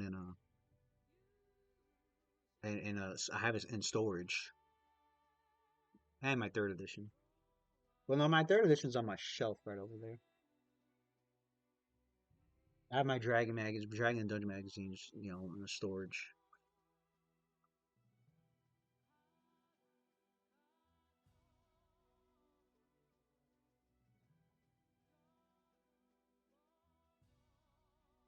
Had all the pawns uncut, had all the ship cards and all the booklets and everything. Wow. Wow.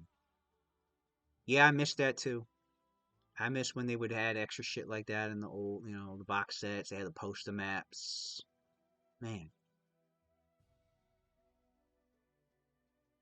they uh they don't do that shit anymore. I guess because they're worried about having to replace them. I It's a money thing, but I don't know how they managed to before because it was a money thing back then. They still did it. I This is why I don't think a lot of the decisions Wizards of the Coast made was really theirs. I think it was Hasbro. I think fourth edition came out because of Hasbro forced their hand. Actually, I do have a little bit of insider info on that because I used to be a playtester for Psionics. If you're aware of the Mind's Eye articles on the website, I wrote the first article. I also am credited in the Expanded Psionics Handbook because I have wrote for that. I'm also credited in the third party book Hyperconscious by Bruce Cordell, who was the writer also for the Psionics book. I am also credited in If Thoughts Could Kill. Um, and I joined the Psionic playtest when they started doing the Mind's Eye articles. And every month we would release content for free on the official D&D. It was for all official D&D content, official Psionic content every month. It was a new prestige class or a new set of monsters or some new feats or some new Psionic powers. And the two employees, they let us in on some shit. So because 3.5 was doing great. And out of nowhere, they're like, we're doing 4th edition, and we're going to do all these changes that are so great and awesome. They and I'm reading I'm like, okay, what are they going to do? And I'm reading the previews. I'm like, this is bad. I'm like, ah, who asked for this? It's no wonder 4th edition only lasted 5 years. And then what's funny is one of the developers came out. I forgot which one. I should have screenshotted it. Look, I forgot which one said it. But they came out in an interview and said, yeah, 4th edition was a mistake. I'm like, no shit. Really? You don't say. Oh my, I couldn't have seen that a mile away when I saw the preview. Um, but yeah, they had told us, oh, this is the last set of articles we're going to be doing for the Mind's Eye. They're cutting everything out. They're no longer they're taking away the license from Paizo for Dragon and Dungeon magazine. They're they told us if it's something you can put in a book and make money off of, uh we don't want it on the website. And I'm like, what? I'm like, so no more web enhancements, no more free adventures, no more any of that content that they were doing for the fun of it. They were doing it for the fan service. They were doing it to like make customers happy. Hey, thanks for buying our book. Here's some extra shit. Or hey, thanks for visiting the website. We got some new lore. We got some new for your Forgotten Realms game. We got some new stuff for your Eberron game. We got some new stuff for here for free. Here you go. Enjoy. It's official, by the way. And they went to like, yeah, we just want to make more money. And I was like, yeah,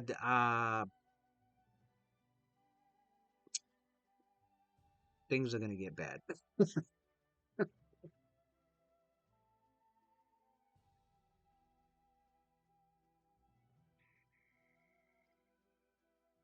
So I blame Hasbro for a lot of the issues that I feel like they had a lot of the designers' hands tied behind their back, and a lot of the old guard from Wizards of the Coast, they're gone. They either quit or they were laid off, and the game just hasn't felt the way it used to feel back then. Right? It just feels like everything's a cash grab. It doesn't feel like it doesn't feel like anything really creative. It doesn't feel like anything. Um, it doesn't feel like they're expanding. They do a lot of virtue signaling because for all the talk of the progressiveness and the whatchamacallit, the diversity that they want in the game, they still have not done. They still have not redone Karatur. They have not redone Zakar. They have not redone Mastika. If they wanted to really prove that that's the company they are, then remaster those settings. Like we still don't have an Asian fantasy setting in D&D. I'm like, okay, Karatur sitting right there. Karatur has issues. It has a lot of very insensitive, you know, cultural issues with it. But this is your chance to clean it up and to bring it back and to give your your customers, something fresh, new, exciting, done properly, done with consultation, and they don't want to touch it. They don't want to do anything with it. They have the nerve to mention it in the books. Oh yeah, Karatur, that land to the far east where samurai dwell and blah blah blah blah. They mention it but they don't want to. That's as much as you get is a mention here or there. And I'm like, okay, I want to play a ninja or a or Wujen. I want to. Come on, give me the setting, give me the classes, give me the spells, give me the fantasy cultural aspects of it all. You know, give me the monsters. Give me the Shikigaki, the Oni, the fucking uh uh the Kami, the all of it. Shit.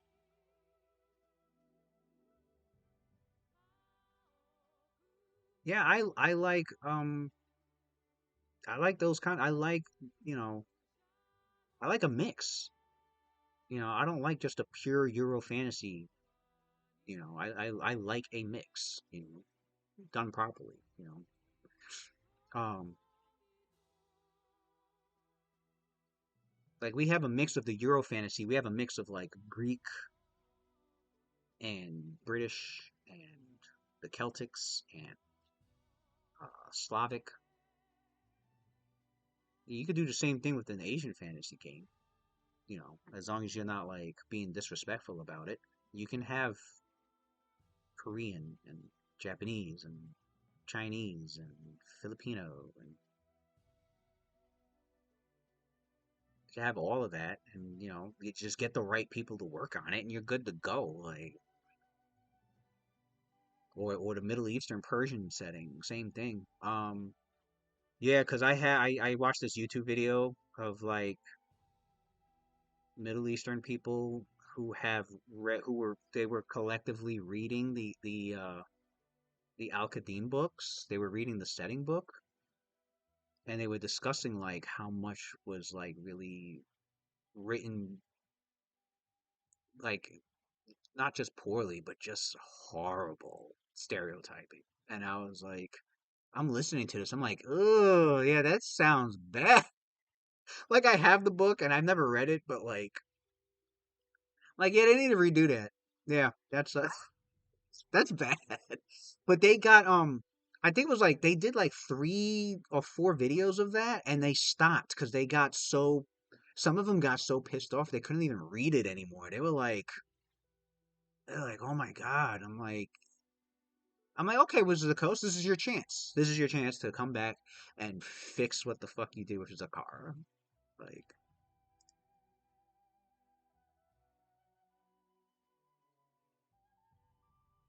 I did see that book, and I actually did get it because I wanted, even though I don't run 4E, I mean 4E, even though I don't run 5E, but I like to learn about 5E. I did buy that book to support the creator because of that. I was like, you know what?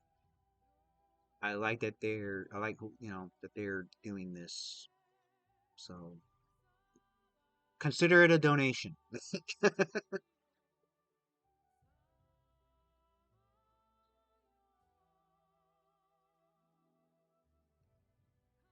And Masika, man, those are cool settings. When I was younger, I didn't catch on to that how I guess how horribly based on stereotypes and how westernized it was. I'm like, I wasn't as educated back then. And I'm like, you know what? If this was my culture, I'd be pissed off too. Like, if somebody wrote a fantasy setting in Italy, and all they did was put a bunch of fucking spaghetti and meatballs in it, and and just had every fucking NPC doing this all the goddamn time, I'd be pissed off too. I'd be like, wait. Like, hold on a second. That's I mean, like, that's not my entire culture, bro. You're missing like 99.99% of it.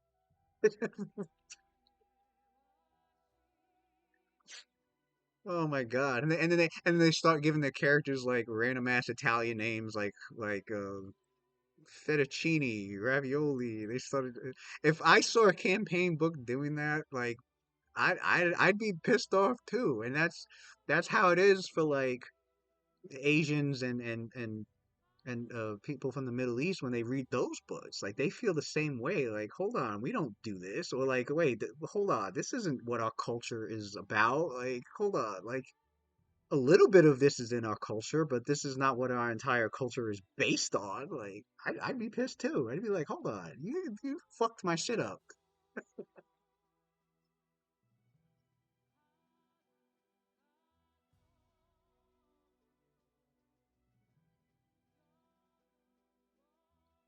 Oh, it was the Latinx Caribbean well, I kickstarted. It's great. What's it called? Wait, I remember seeing uh I think it was done by Legendary Games. They did a book based on like the Caribbean like it was like Caribbean fantasy.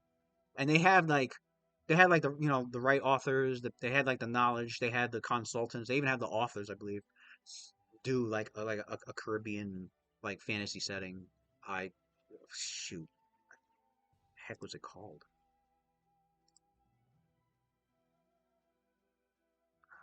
It's done by Legendary Games.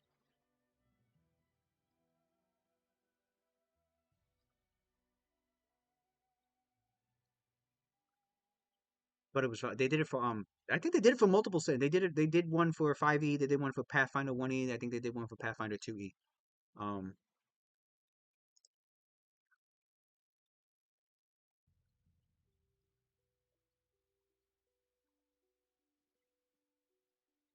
oh, there it is. Kubos. That's what it's called.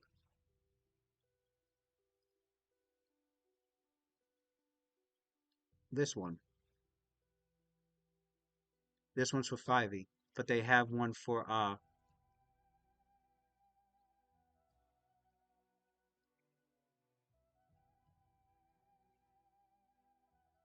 they have one for Pathfinder 5e second edition. I think that's it. Yeah.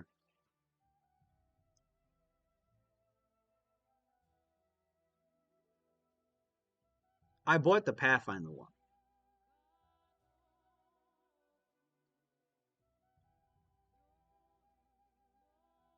So I do have that one. Honestly, the only Legendary Games is the only company I've been giving my money to. Because they're still doing first edition Pathfinder stuff, so you got my money. That's what I'm running. So,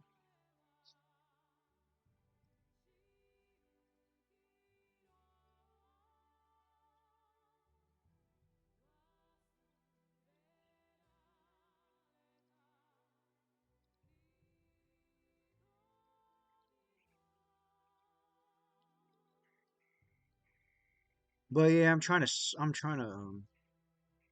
right now, yeah, right now my I don't know if I told you this. I think I told Druids earlier.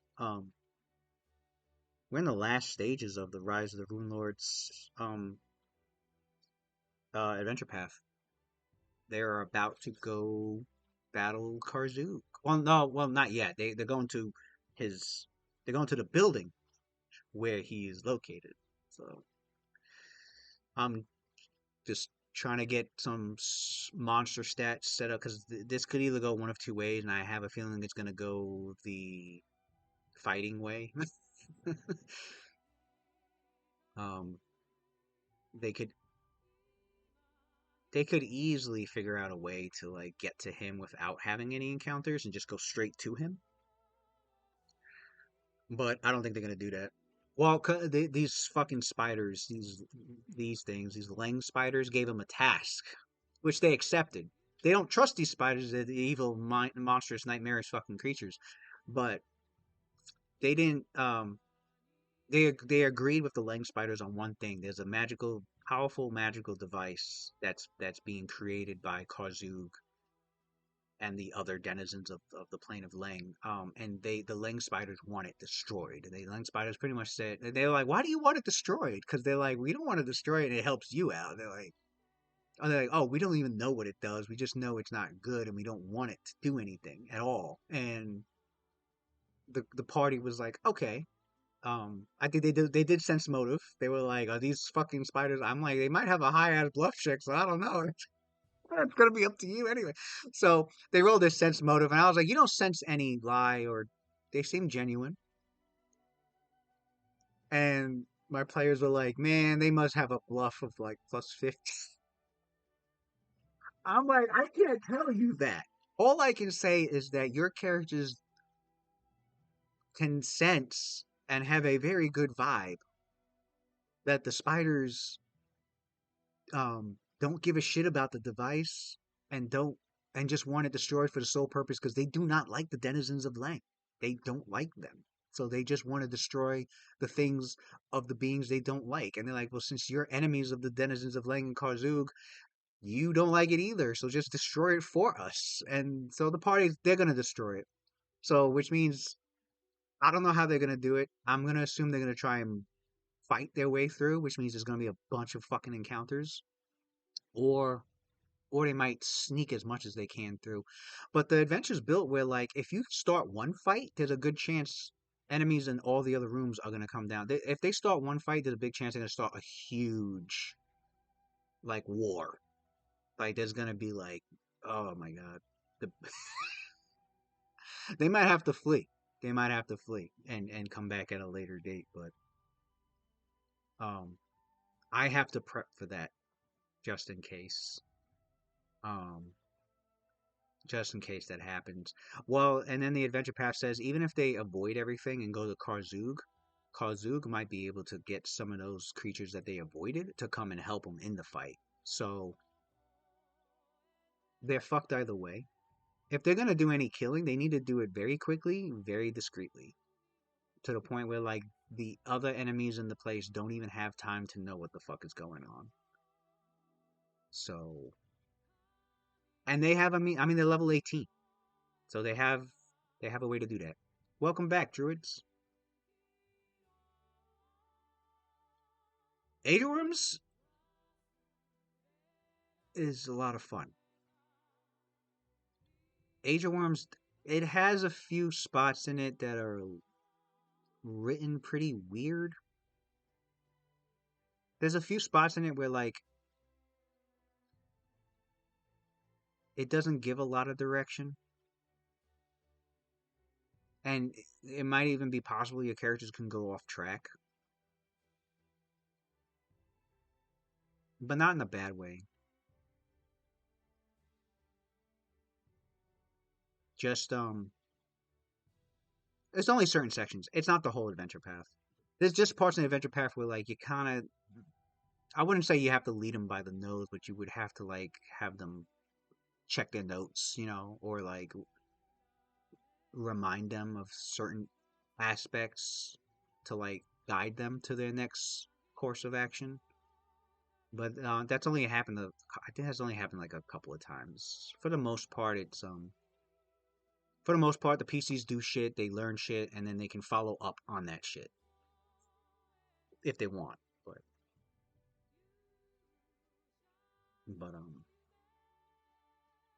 I have a problem of doing side quests in my adventure. Well, okay, it's not a problem. It's my players, have things they want to do on the side, which is understandable, and I try to fit that in the adventure path. So my Age of Worms games actually has one, two, three, like three side quests were happening in it.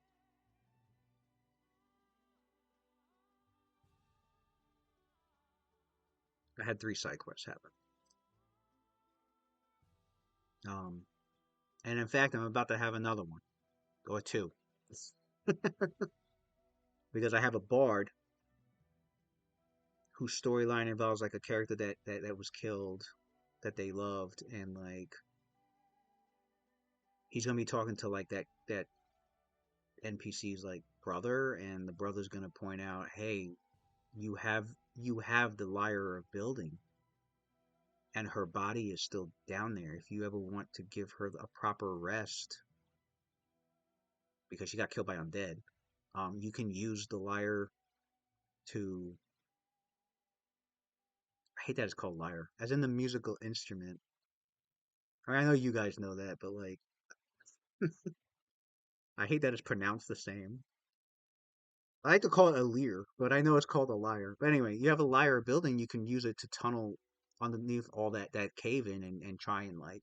So it might be a side quest for that. And then I have another side quest that's probably gonna be happening with the summoner of the group. But they're gonna be short. They're not gonna be like like a full blown adventure. I would call it a scenario, really, than a quest. Um, a one shot, if that. A one shot side thing. But there is one side quest I'm gonna do in Age of Worms because I had introduced a bunch of like story elements, and I need to conclude that. I hate myself when I do that. And I need to stop doing that because it's only making it harder for me. I mean, I'm sure the players probably get a good kick out of it, and the couple of side quests I've done, they've enjoyed it, but it's still hard on me. I don't have a ton of time, so I would rather keep it to like one shot scenarios instead of like a full blown little side quest. Um, but I've made the mistake of opening up like with these subplots, and now they're on chapter 8, so there's only 5 chapters. That way, 8, 9, 10, 11, 12. Yeah, five. There's only 5 chapters. They're a little over halfway done with the adventure path, and I need to close some of those subplots up. I don't want to have to rush it towards the end. I don't want to have to leave an anticlimactic uh, ending to like any of them. So I have an idea for a side quest that can bring to conclusion like 3, maybe 4 subplots all at the same time. Um,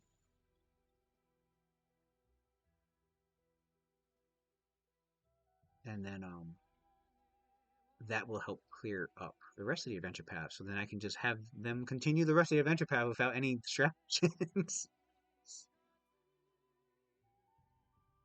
I prefer my spiders living in D100. Let me guess, you are a Cthulhu Mythos player. I don't know shit about Cthulhu game system, but I have I know enough to know I think that's what you're talking about.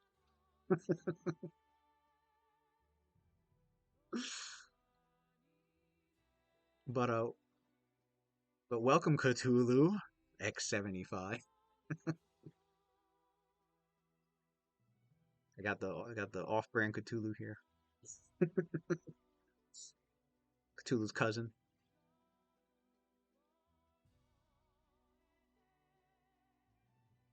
I would, but I run Pathfinder 1E and D&D 3.5, and I wanted to run a Starfinder also, but I don't have time to run anything extra. I wish. But I am in a Starfinder game every other Wednesday. Um, I have a player in my D&D games. She wanted to try out GMing, and she's doing a great job for her first time. She's actually new to TTRPGs, and after playing about a year, she wanted to dive into GMing, and she wanted to run Starfinder. I said, cool. I'll help you out. Need any help? And she's like, yeah, I'm gonna need a lot of your help. I'm like, you're my shadow GM. I'm like, what? So like, I'm playing the game, but like, I'm also helping her run it. I don't know we're doing the Dead Sons adventure path. I'm not reading the adventure path. I don't want to spoil myself. Um, but at the same time, with like the game mechanics and like helping her figure out how to run things as a GM, like I've been helping her like not during the game, of course, but like before and after the game. I'll like helping her out, giving her advice, telling her how she could have done things differently, or telling her what things she did pretty damn good. You know, something she's doing better than me. Shit. Um. So yeah, she's run it twice so far. We're next session's next week. Um. But nah, she's doing great for her first time. And her players are also veterans. Like me and three of my buddies are playing it, and we're like TTRPG veterans, so we're able to help with the rules. So she doesn't really have to worry much about like the game mechanics. You know, I'll be like, hey, there was a mistake I made. I was like, oh, you know, I made a mistake with this character. I wasn't supposed to use it for initiative. I accidentally used it for initiative, but now we know for next time. She's like, okay, cool. You know, it's that simple.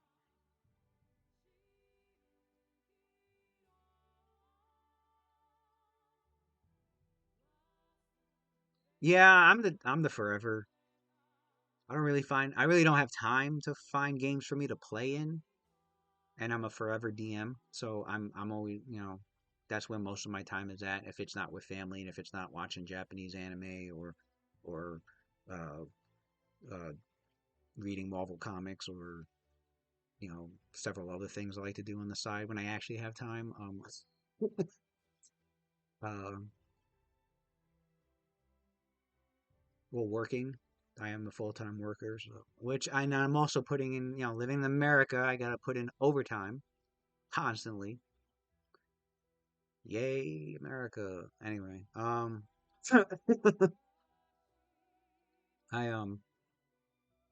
there again, like I want to be in a Pathfinder Second Edition game, but I don't know if I'll ever have to. I don't want to run one. I would like to play in one, but and I know a guy. I he's he goes by Crit Crafters. You guys give him a follow. He runs several. And it's not just him. There's other DMs, but it's mainly him. Um, he actually let me post his. I don't think I can give him a shout out if he's not in chat, but I'm gonna try it anyway.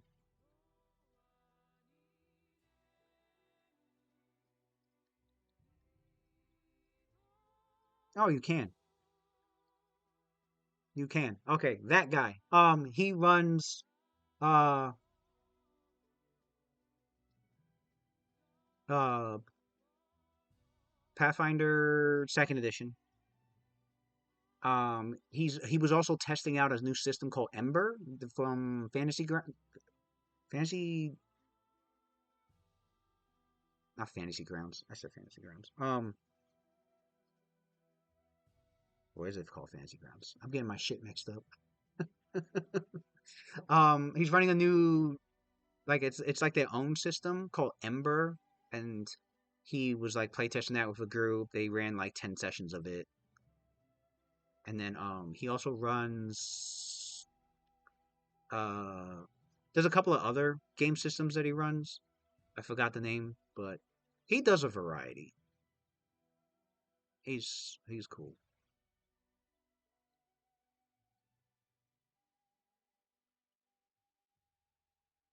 Swords and Wizardry, Call of Cthulhu, Savage Worlds, Traveler, and BESM.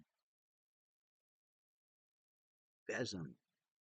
Besm. Why does that sound familiar? Oh, is that Big Eye Small Mouth? That's the anime one, right? Yeah, yeah, yeah, yeah. I remember seeing that way back. I remember seeing a book, a book on that. That's such a funny. I remember when I first heard of Bez, I'm like, Bezum, that's, I'm like, what is, oh, it's like you play like in anime settings and you can have like, cyber settings or fantasy or slice of life or low fantasy set in the modern, you can do whatever, isekai, whatever. And I was like, oh, that's cool. And I'm like, what's Bezum mean? A big eye, small mouth. I was like, is it really called that? I'm like, that's just funny.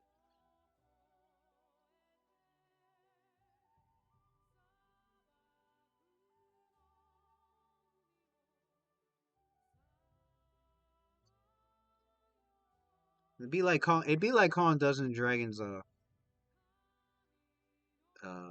MH, I don't know, like MH we're trying to, what does it stand for? Murder hobos and uh MHL. Oh, cool. What's the MHL stand for? Murder hobos and loot. Like, I'm sorry, what is it called? Murder hobos and looting.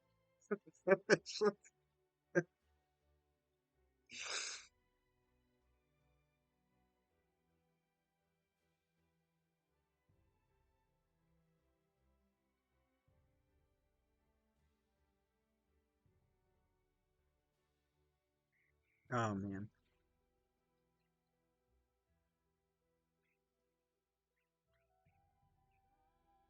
Yeah, that's the building they gotta go to. Um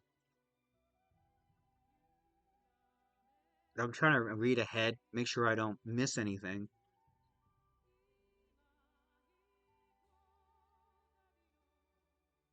Like, I gotta remember, like, hundreds, the size of the rooms. That was the one thing I didn't like about this adventure path, was there was a lot of areas where I'm like, oh, how high is the ceiling? And they didn't tell me, because there's a lot of different size creatures, and my players like to cast enlarge person or like to fly or whatever. And that's their first question is, how high is the ceiling? How high is the ceiling in the hallway? How high is the ceiling in this room? How high is the ceiling in that room? And I'll look and I'm like, wow, the book tells me everything in the room except for how high the fucking ceiling is. There was a few spots where it did, but most of this adventure path they did not tell me, and I was like, thanks. Now I gotta make it up, and then, well, I don't have a problem making it up. What I have a problem with is like the looks on my players' faces when they know I'm making it up, and they know, if I say, oh, it's only a 15 foot, they're like, oh, yeah, we're flying, and you happen to make the ceiling 15 foot high. Huh? Like, I get these suspicious. They're like, you're being sus there at the ceiling height. That's very convenient, Mr. Dungeon Master. It's like, okay, it's 60 foot high. How's that? Oh my god.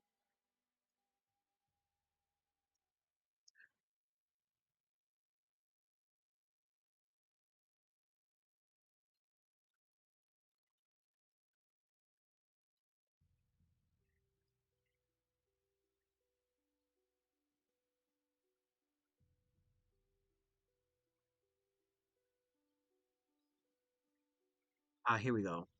The features of the Pinnacle of Avarice. So I read all this. Mm, okay. Magically reinforced. Rooms and passages are at least 50. Thank you. Thank you. This is all I ask. This is all I fucking ask. That's all I need. Good. Give me an idea. You know, give me exact measurements if you can, but at least give me an idea. Rooms and passages are at least 50 feet high and often rise as high as 100 for the gigantic inhabitants. Uh, the walls are carved in all manner of detailed murals. The floor is highly polished gold and onyx. The doors are made of solid stone, plated in gold and silver, studded with gemstones. I'm gonna assume they can be looted. They are unlocked, and despite their immense size, they swing open silently at the lightest touch. Okay. There are ever-burning torches everywhere, still light the halls, providing shadowy illumination throughout. Okay. Even the torches are ivory and inlaid with rubies and glow with a vibrant light. Oh my god. Oh, cool. Thank you. Scavengers can scavenge 2d6 times 100 worth of gold gems and other bulks in each of the 23 encounter areas.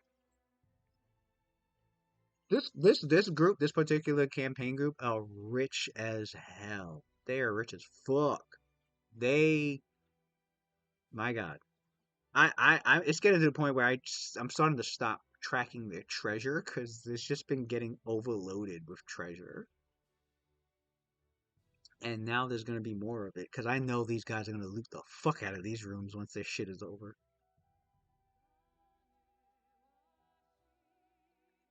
All the Pinnacle's inhabitants know who the PCs are, makes sense, and are familiar with their strengths and weaknesses. So I gotta make sure that all these enemies go for their weaknesses. And I know my players are gonna be like, "Oh, how convenient." I was like, "No, Kazu told that you are in his home base. The elite of his elites are here. He warned them about everything about you guys. So your spellcasters are getting targeted, and there's going to be a lot of feinting against the fucking monk. I have a monk who I have one of the players who's playing a monk, the Unchained Monk, by the way, if you're familiar with Pathfinder First Edition. In here, the Unchained Monk, and he's got it where he can get his armor class to the mid 50s, close to 60. So I have his character usually get hit by certain spells that don't have saving throws or swarms. I usually get swarms, I'll have the enemies find a way to like get swarms to attack him because they automatically deal damage. I will have it where his dispel magic is used because some of his stuff comes from his buffs, like bark skin, and because he chose a lot of key powers that are spell like abilities. So I'm gonna make sure there's a lot of casters here with dispel magic because my players like to they. This group has two two people that can buff very well: an alchemist and a wizard specialist transmuter. Oh, and he took the archetype brown fur transmuter, so he's even better at transmutation than most other transmuters.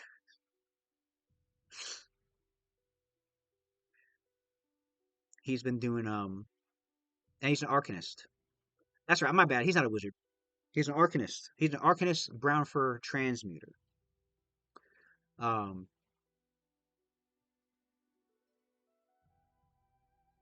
and he's been doing a lot of buffing. He's got mass bear's endurance, mass out no mass bear's endurance, mass bull strength, mass cat's grace on the entire party for like 42 minutes because he can double the duration. But he has, instead of it granting +4 bonus to everyone, his archetype lets it grant a +6 bonus to all those scores: strength, dexterity, constitution. And then he has a special ability on top of that. I think it's a feat. It's a feat that he has that adds an additional +2. So he's able to give a +8 to any ability score as an enhancement bonus.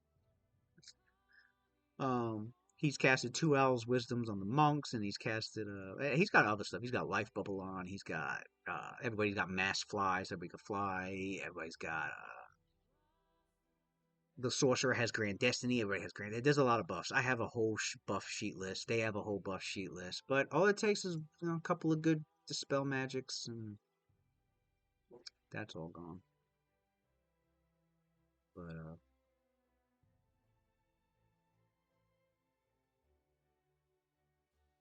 they avoided fighting a dragon recently that had a lot of buffs on it. And if they managed to get through the dragon's buffs, which they had the ability to, and if they managed to like harm the dragon a lot, uh I was gonna have the dragon cast anti-magic field, which would have been a TPK. It was almost a TPK. They managed to do some diplomacy with the dragon instead. Well, not everything has to be a TPK. The PCs have a method of running away. They have a method of flee. It's just that for some reason my players don't, and it feels like this with almost all of their characters, which I don't find realistic really. Like, I don't like the idea of like everyone playing their characters like they're perfectly stoic and perfectly like not afraid. Like the only time they have fear affecting them is if like it's a magical effect or if it's like an intimidate check. And every other time it's like I have one player who plays a bard. He plays his bard pretty like not cowardly, but like um plays his bard like a normal bard. Like, I'm not cut out to to fight against this thing. I'm not going to go crazy heroic trying to I'm scared of dying. Like, he actually plays his bard like that, but like all the other characters and like outside of the paladin, it's like they always they always they always do their battles as if they don't have a means to run away, as if they have to stay and fight and die. I'm like, no. If you're worried about dying, if your fight's going badly, fucking flee. You have Dimension Door. You have fucking you have these methods of escaping and trying something different. I don't know where you got the idea that like, oh shit, I'm gonna fight. I have to finish this fight. Well, it's gonna go one way or the other. Like, no. There's only been a few. I can count on my one hand how many times I've actually ran away from a fight. They've actually been like, ah, okay, we're not gonna, or they've avoided one. Like, they're like, you know what, we're not going to start a fight. We're just going, we're actually going to deal with this a different way. And as for like actually running from a battle, it's only happened a few times where they're like, all right, we're getting the fuck out of here, and they did.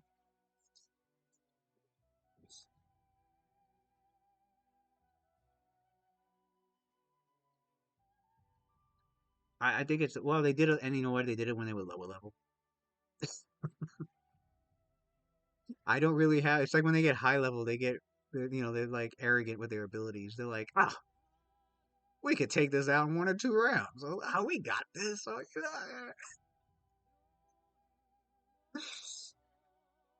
and then things start to look bad, and they're like, we got this. We all lost like over half our HP, and we don't really have any solid healers, but we got this. Are you sure? Every single one of you, sure. Oh man.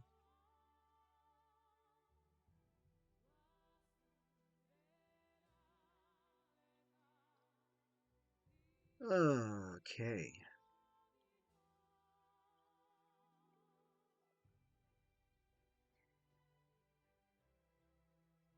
The sound of combat here quickly attracts the attention of those who dwell within. Quickly. As big as the place is, if a fight breaks out, they're gonna hear that. They're gonna know. I don't know. Maybe they got a magical means of know. How long it takes depends on the speed. As a result, fights here should have a tendency to spiral out of control fast. Oh yeah. And as more and more reinforcements arrive, yeah, they gotta be fucking careful. So like, I have to prep for that eventuality because I know this group is probably going to do that. It's happened to them before. It's happened to them multiple times, in fact. They'll start a fight and it's like, oh, instead of going room by room, defeating encounters, you just alerted the whole fucking place. I've had that happen in my D&D and Pathfinder groups. There was one area they went to, and they alerted everything in the entire place.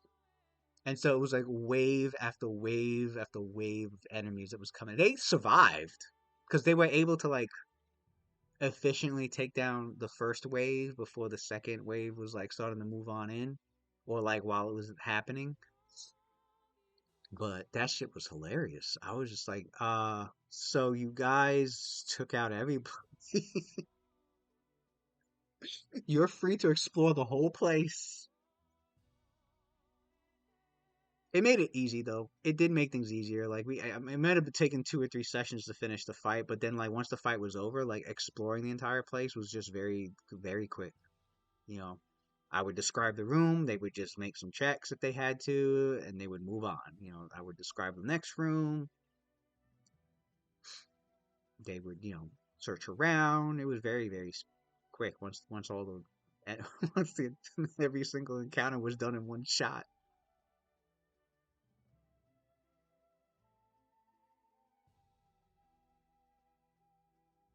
There are nearly 2 dozen encounter areas. 2 dozen. Is that correct?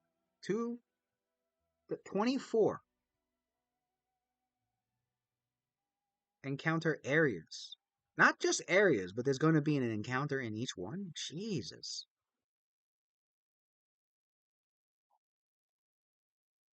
Yeah, here it is. PCs who ignore things like the opportunity to defeat his key minions, to destroy the Lang device, to rescue Viorian?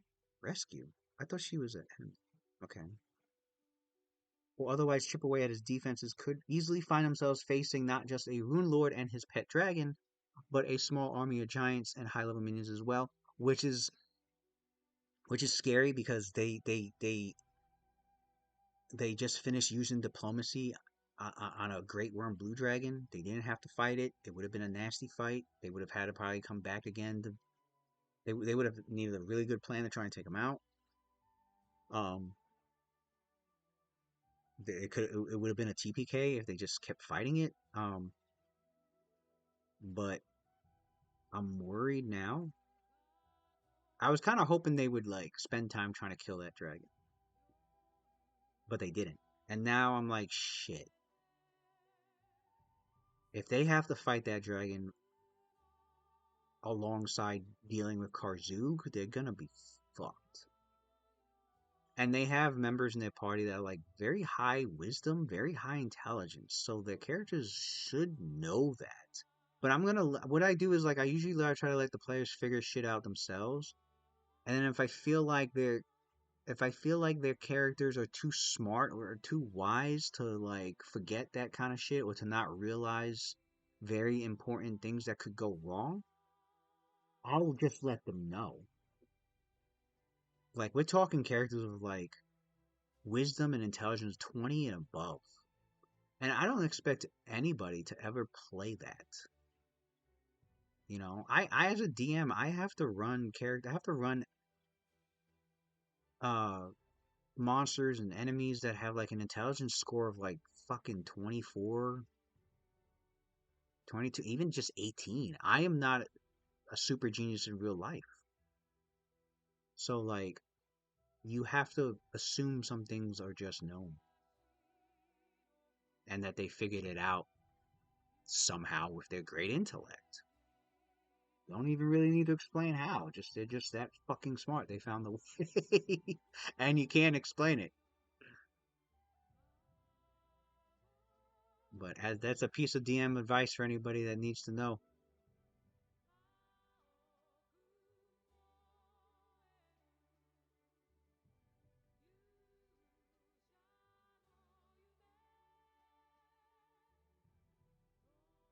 Just that goes for enemies and players. That goes for the antagonists as well. Um, but definitely the players. There's been plenty of times where I'm like, you know what, your character's your intelligence, you boosted your intelligence to fucking 33. 33, mind you. Uh, that's like ultra level super god genius. So I'm just gonna let you know. You know, you don't need to roll shit to know. You don't. I'm just gonna tell you, and then do with that information what you will.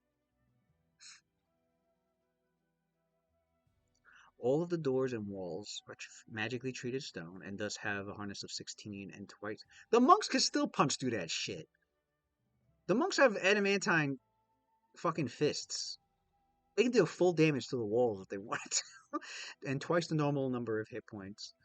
Break DCs are plus 20 higher than any attempt to physically bypass a wall or door by an effect like pass wall that doesn't deal hit point. It's prone to failure. Okay, cool. I just gotta remember that. Well, actually, no. I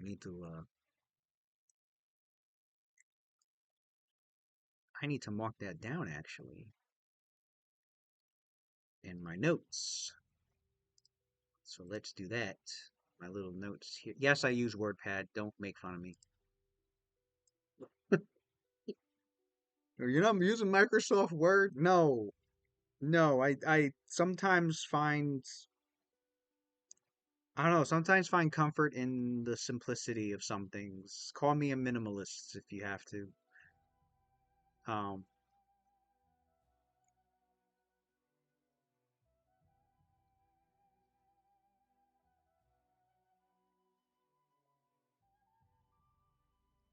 but yes, I'm using fucking WordPad.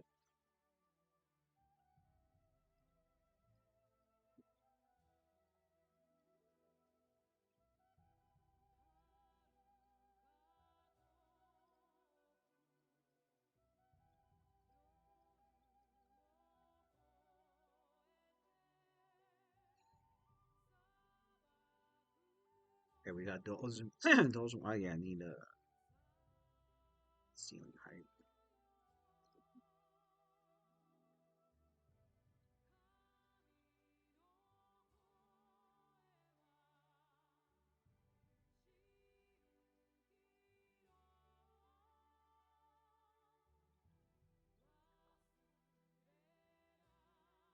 Oh, lighting.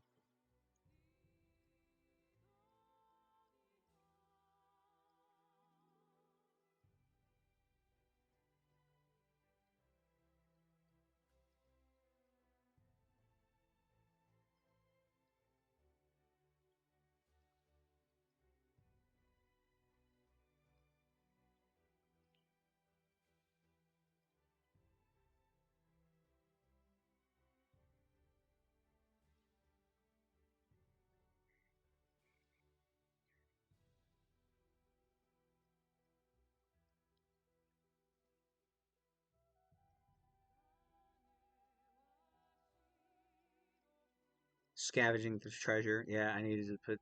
I need to just put treasure.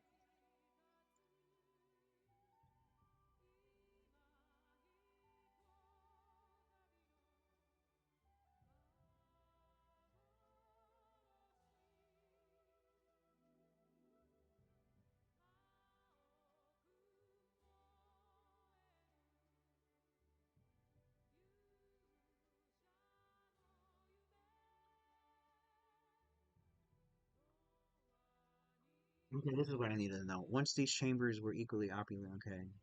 Magical inhalants that keep the air in here breathable and at a chilly but not deadly temperature of 40 degrees still function. Over the centuries, the majority of the furnaces have decayed and crumbling behind only the stone walls. The new designs of these chambers are brought along. Have brought along. Okay, to complete his return of the list. Okay, so we have air is breathable, and so we're gonna need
which I think 40 degrees is a cold temperature. Um, like cold for like cold effects, but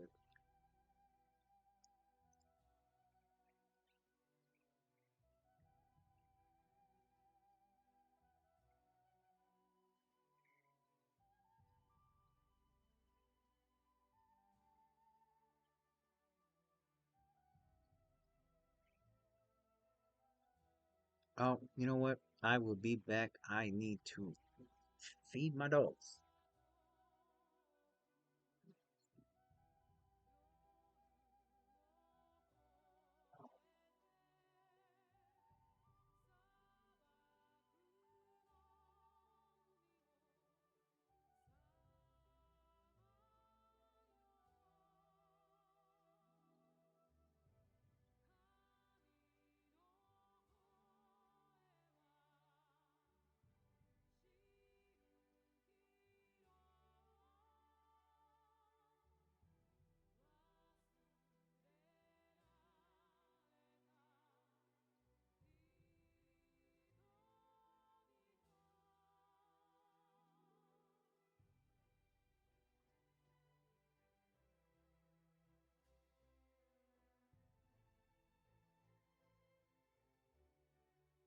Hey, then I gotta let them out.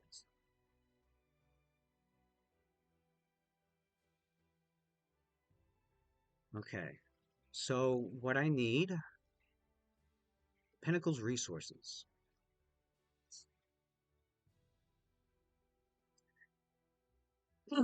There are 10 Wardens of Wind and 3 Wardens of Thunder. Okay.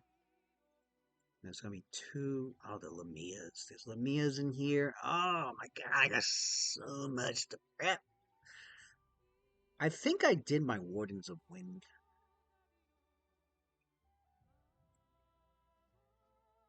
I did.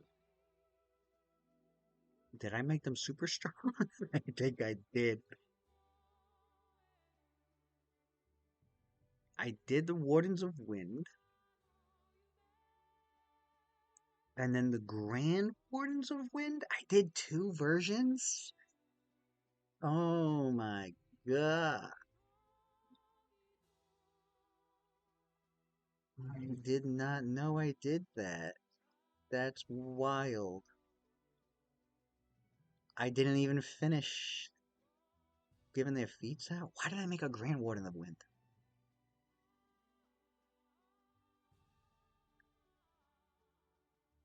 As if the wardens were Woo, 46 AC as opposed to 39.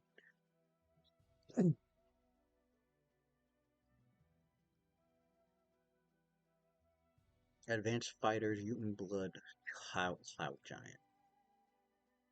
I think I just wanted some tougher versions of the Giants. Did I do the Thunder ones? Oh man, I didn't even do the Wardens of Thunder. Oh shit. Oh my god. Do I have some prepping to do?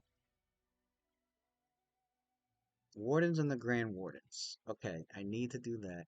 Did I do the Astrodaemon? I think I did. Oh, I'm missing 1 feet. 1 feet off the Astrodaemon. Oh my god. Okay, so well, at least this one's almost done. Oh, I made an advanced version. How wonderful of me.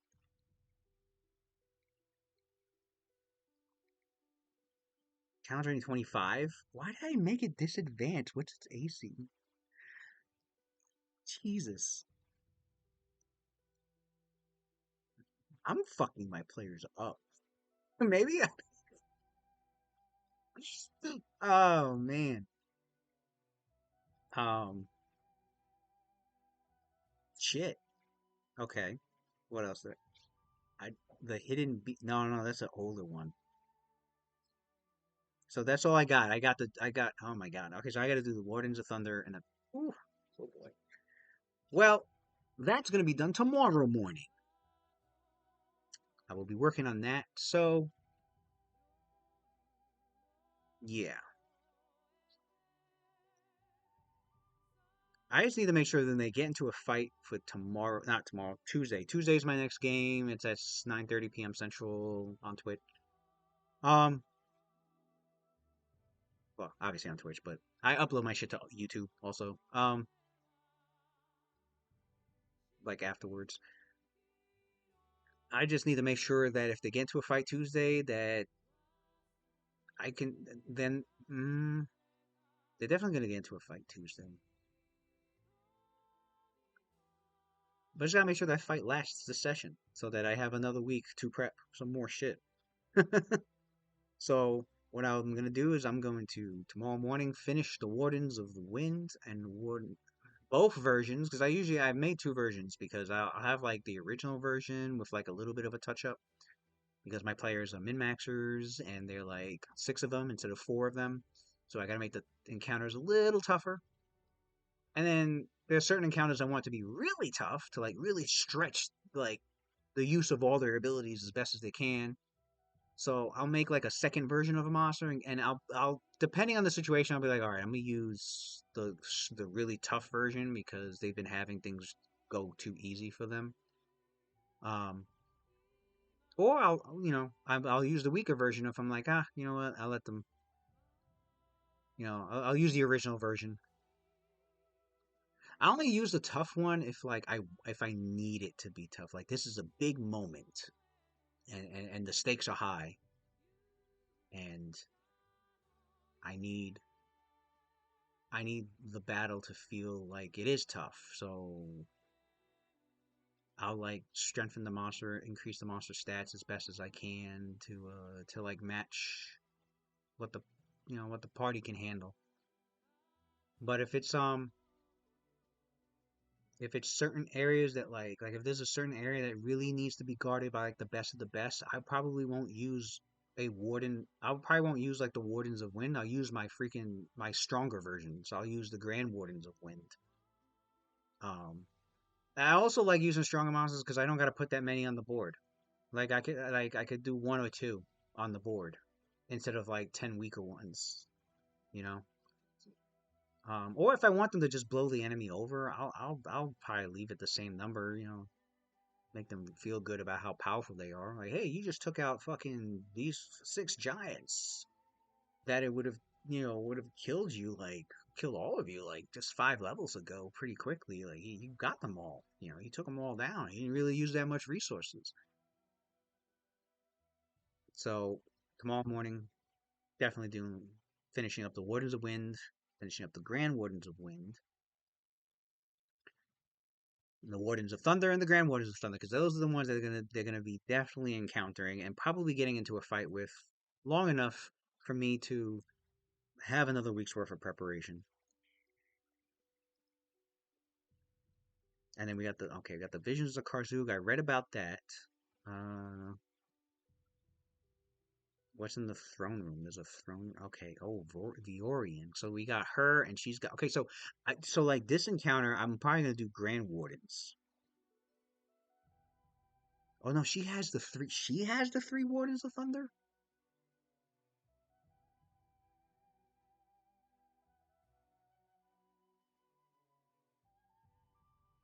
I'd probably just have it just be her and the Wardens of Thunder. I don't know where I would put a Grand Warden. Might put him with Karzook. I don't know. Then we got the Rune Giants. Okay, I could leave the Rune Giant mostly the same. The Lamias are a pain in the ass because they're spellcasters. And I gotta do so much more with spellcasters. How many do they have? Four priestesses? Four priestesses.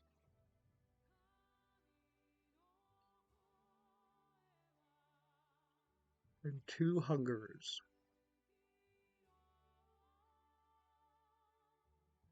The prison has an Astrodaemon. And then they have a Planetar. Oh, that's right. I'm probably gonna have the Planetar fight the Blue Dragon if it comes up.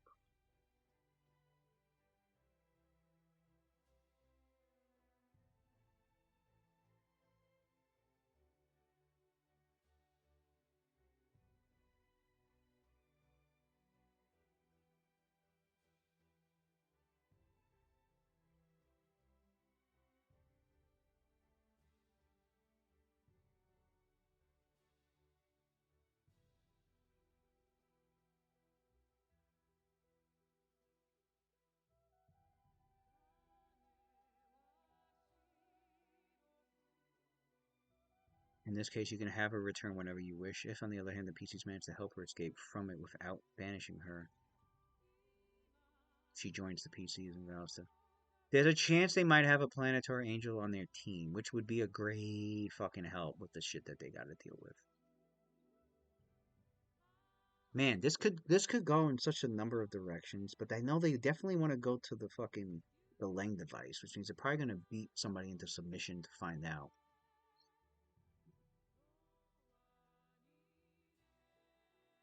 The Leng device, I don't want it to make a. That's not gonna be a long fucking encounter at all. Oh, well, the thing from beyond time. Yeah, I'm gonna have to pump that fucker up. It's already pumped up, but I need to make it challenging.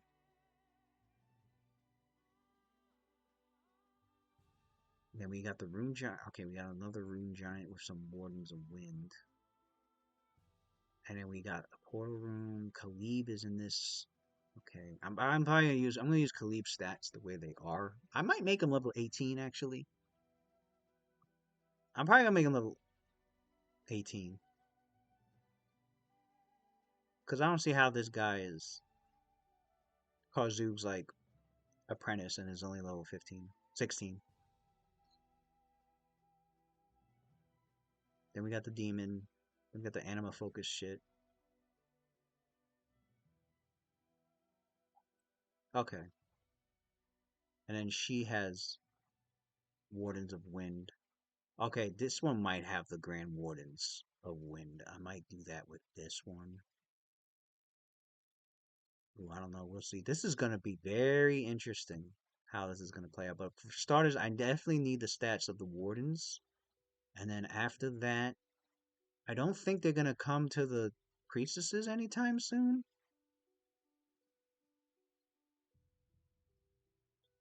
Viorian, I'll just leave her stats the same.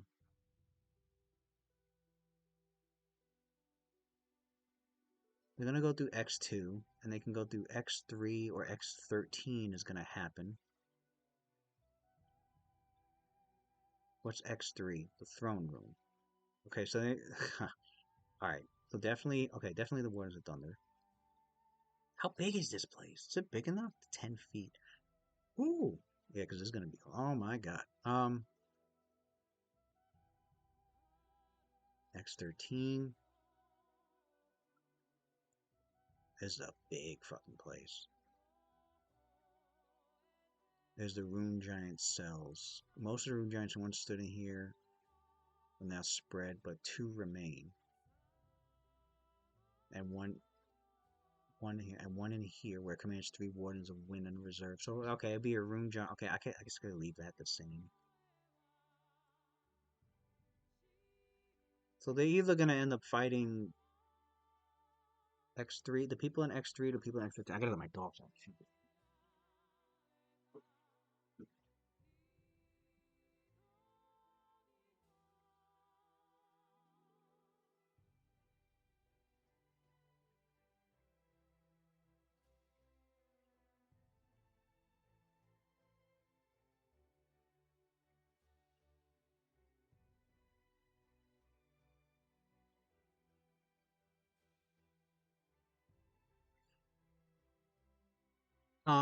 So I could see that taking up a session, and then they might go to X4 or X5 through 9. X4 is the other rune giant. Okay.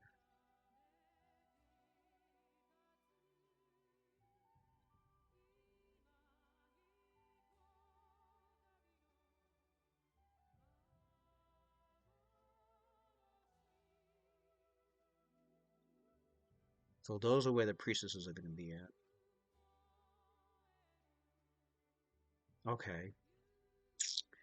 I don't think they're going to get there. So I only got to worry about the wardens. I just got to do the giant stats, and that'll hold them over for at least a couple of sessions while I work on the rest. What what the heck is X10? Why is that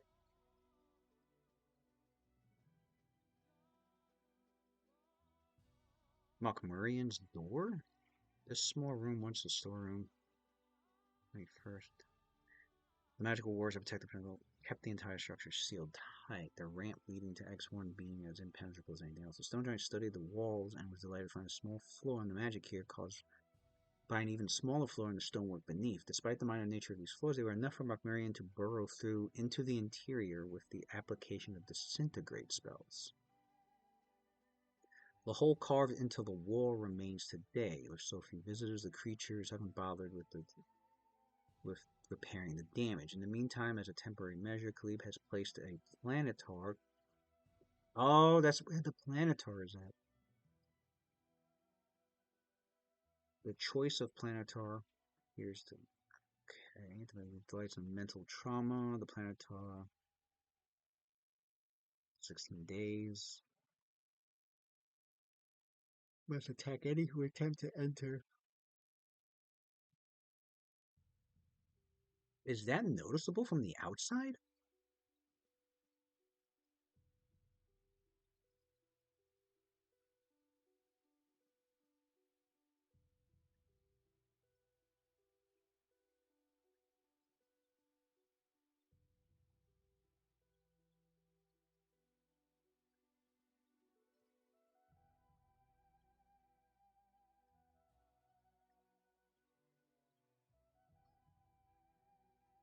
Huh.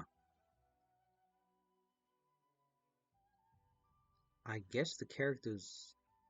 I'd say the characters won't notice that unless they are flying high enough to look around, and they will notice that as another entrance.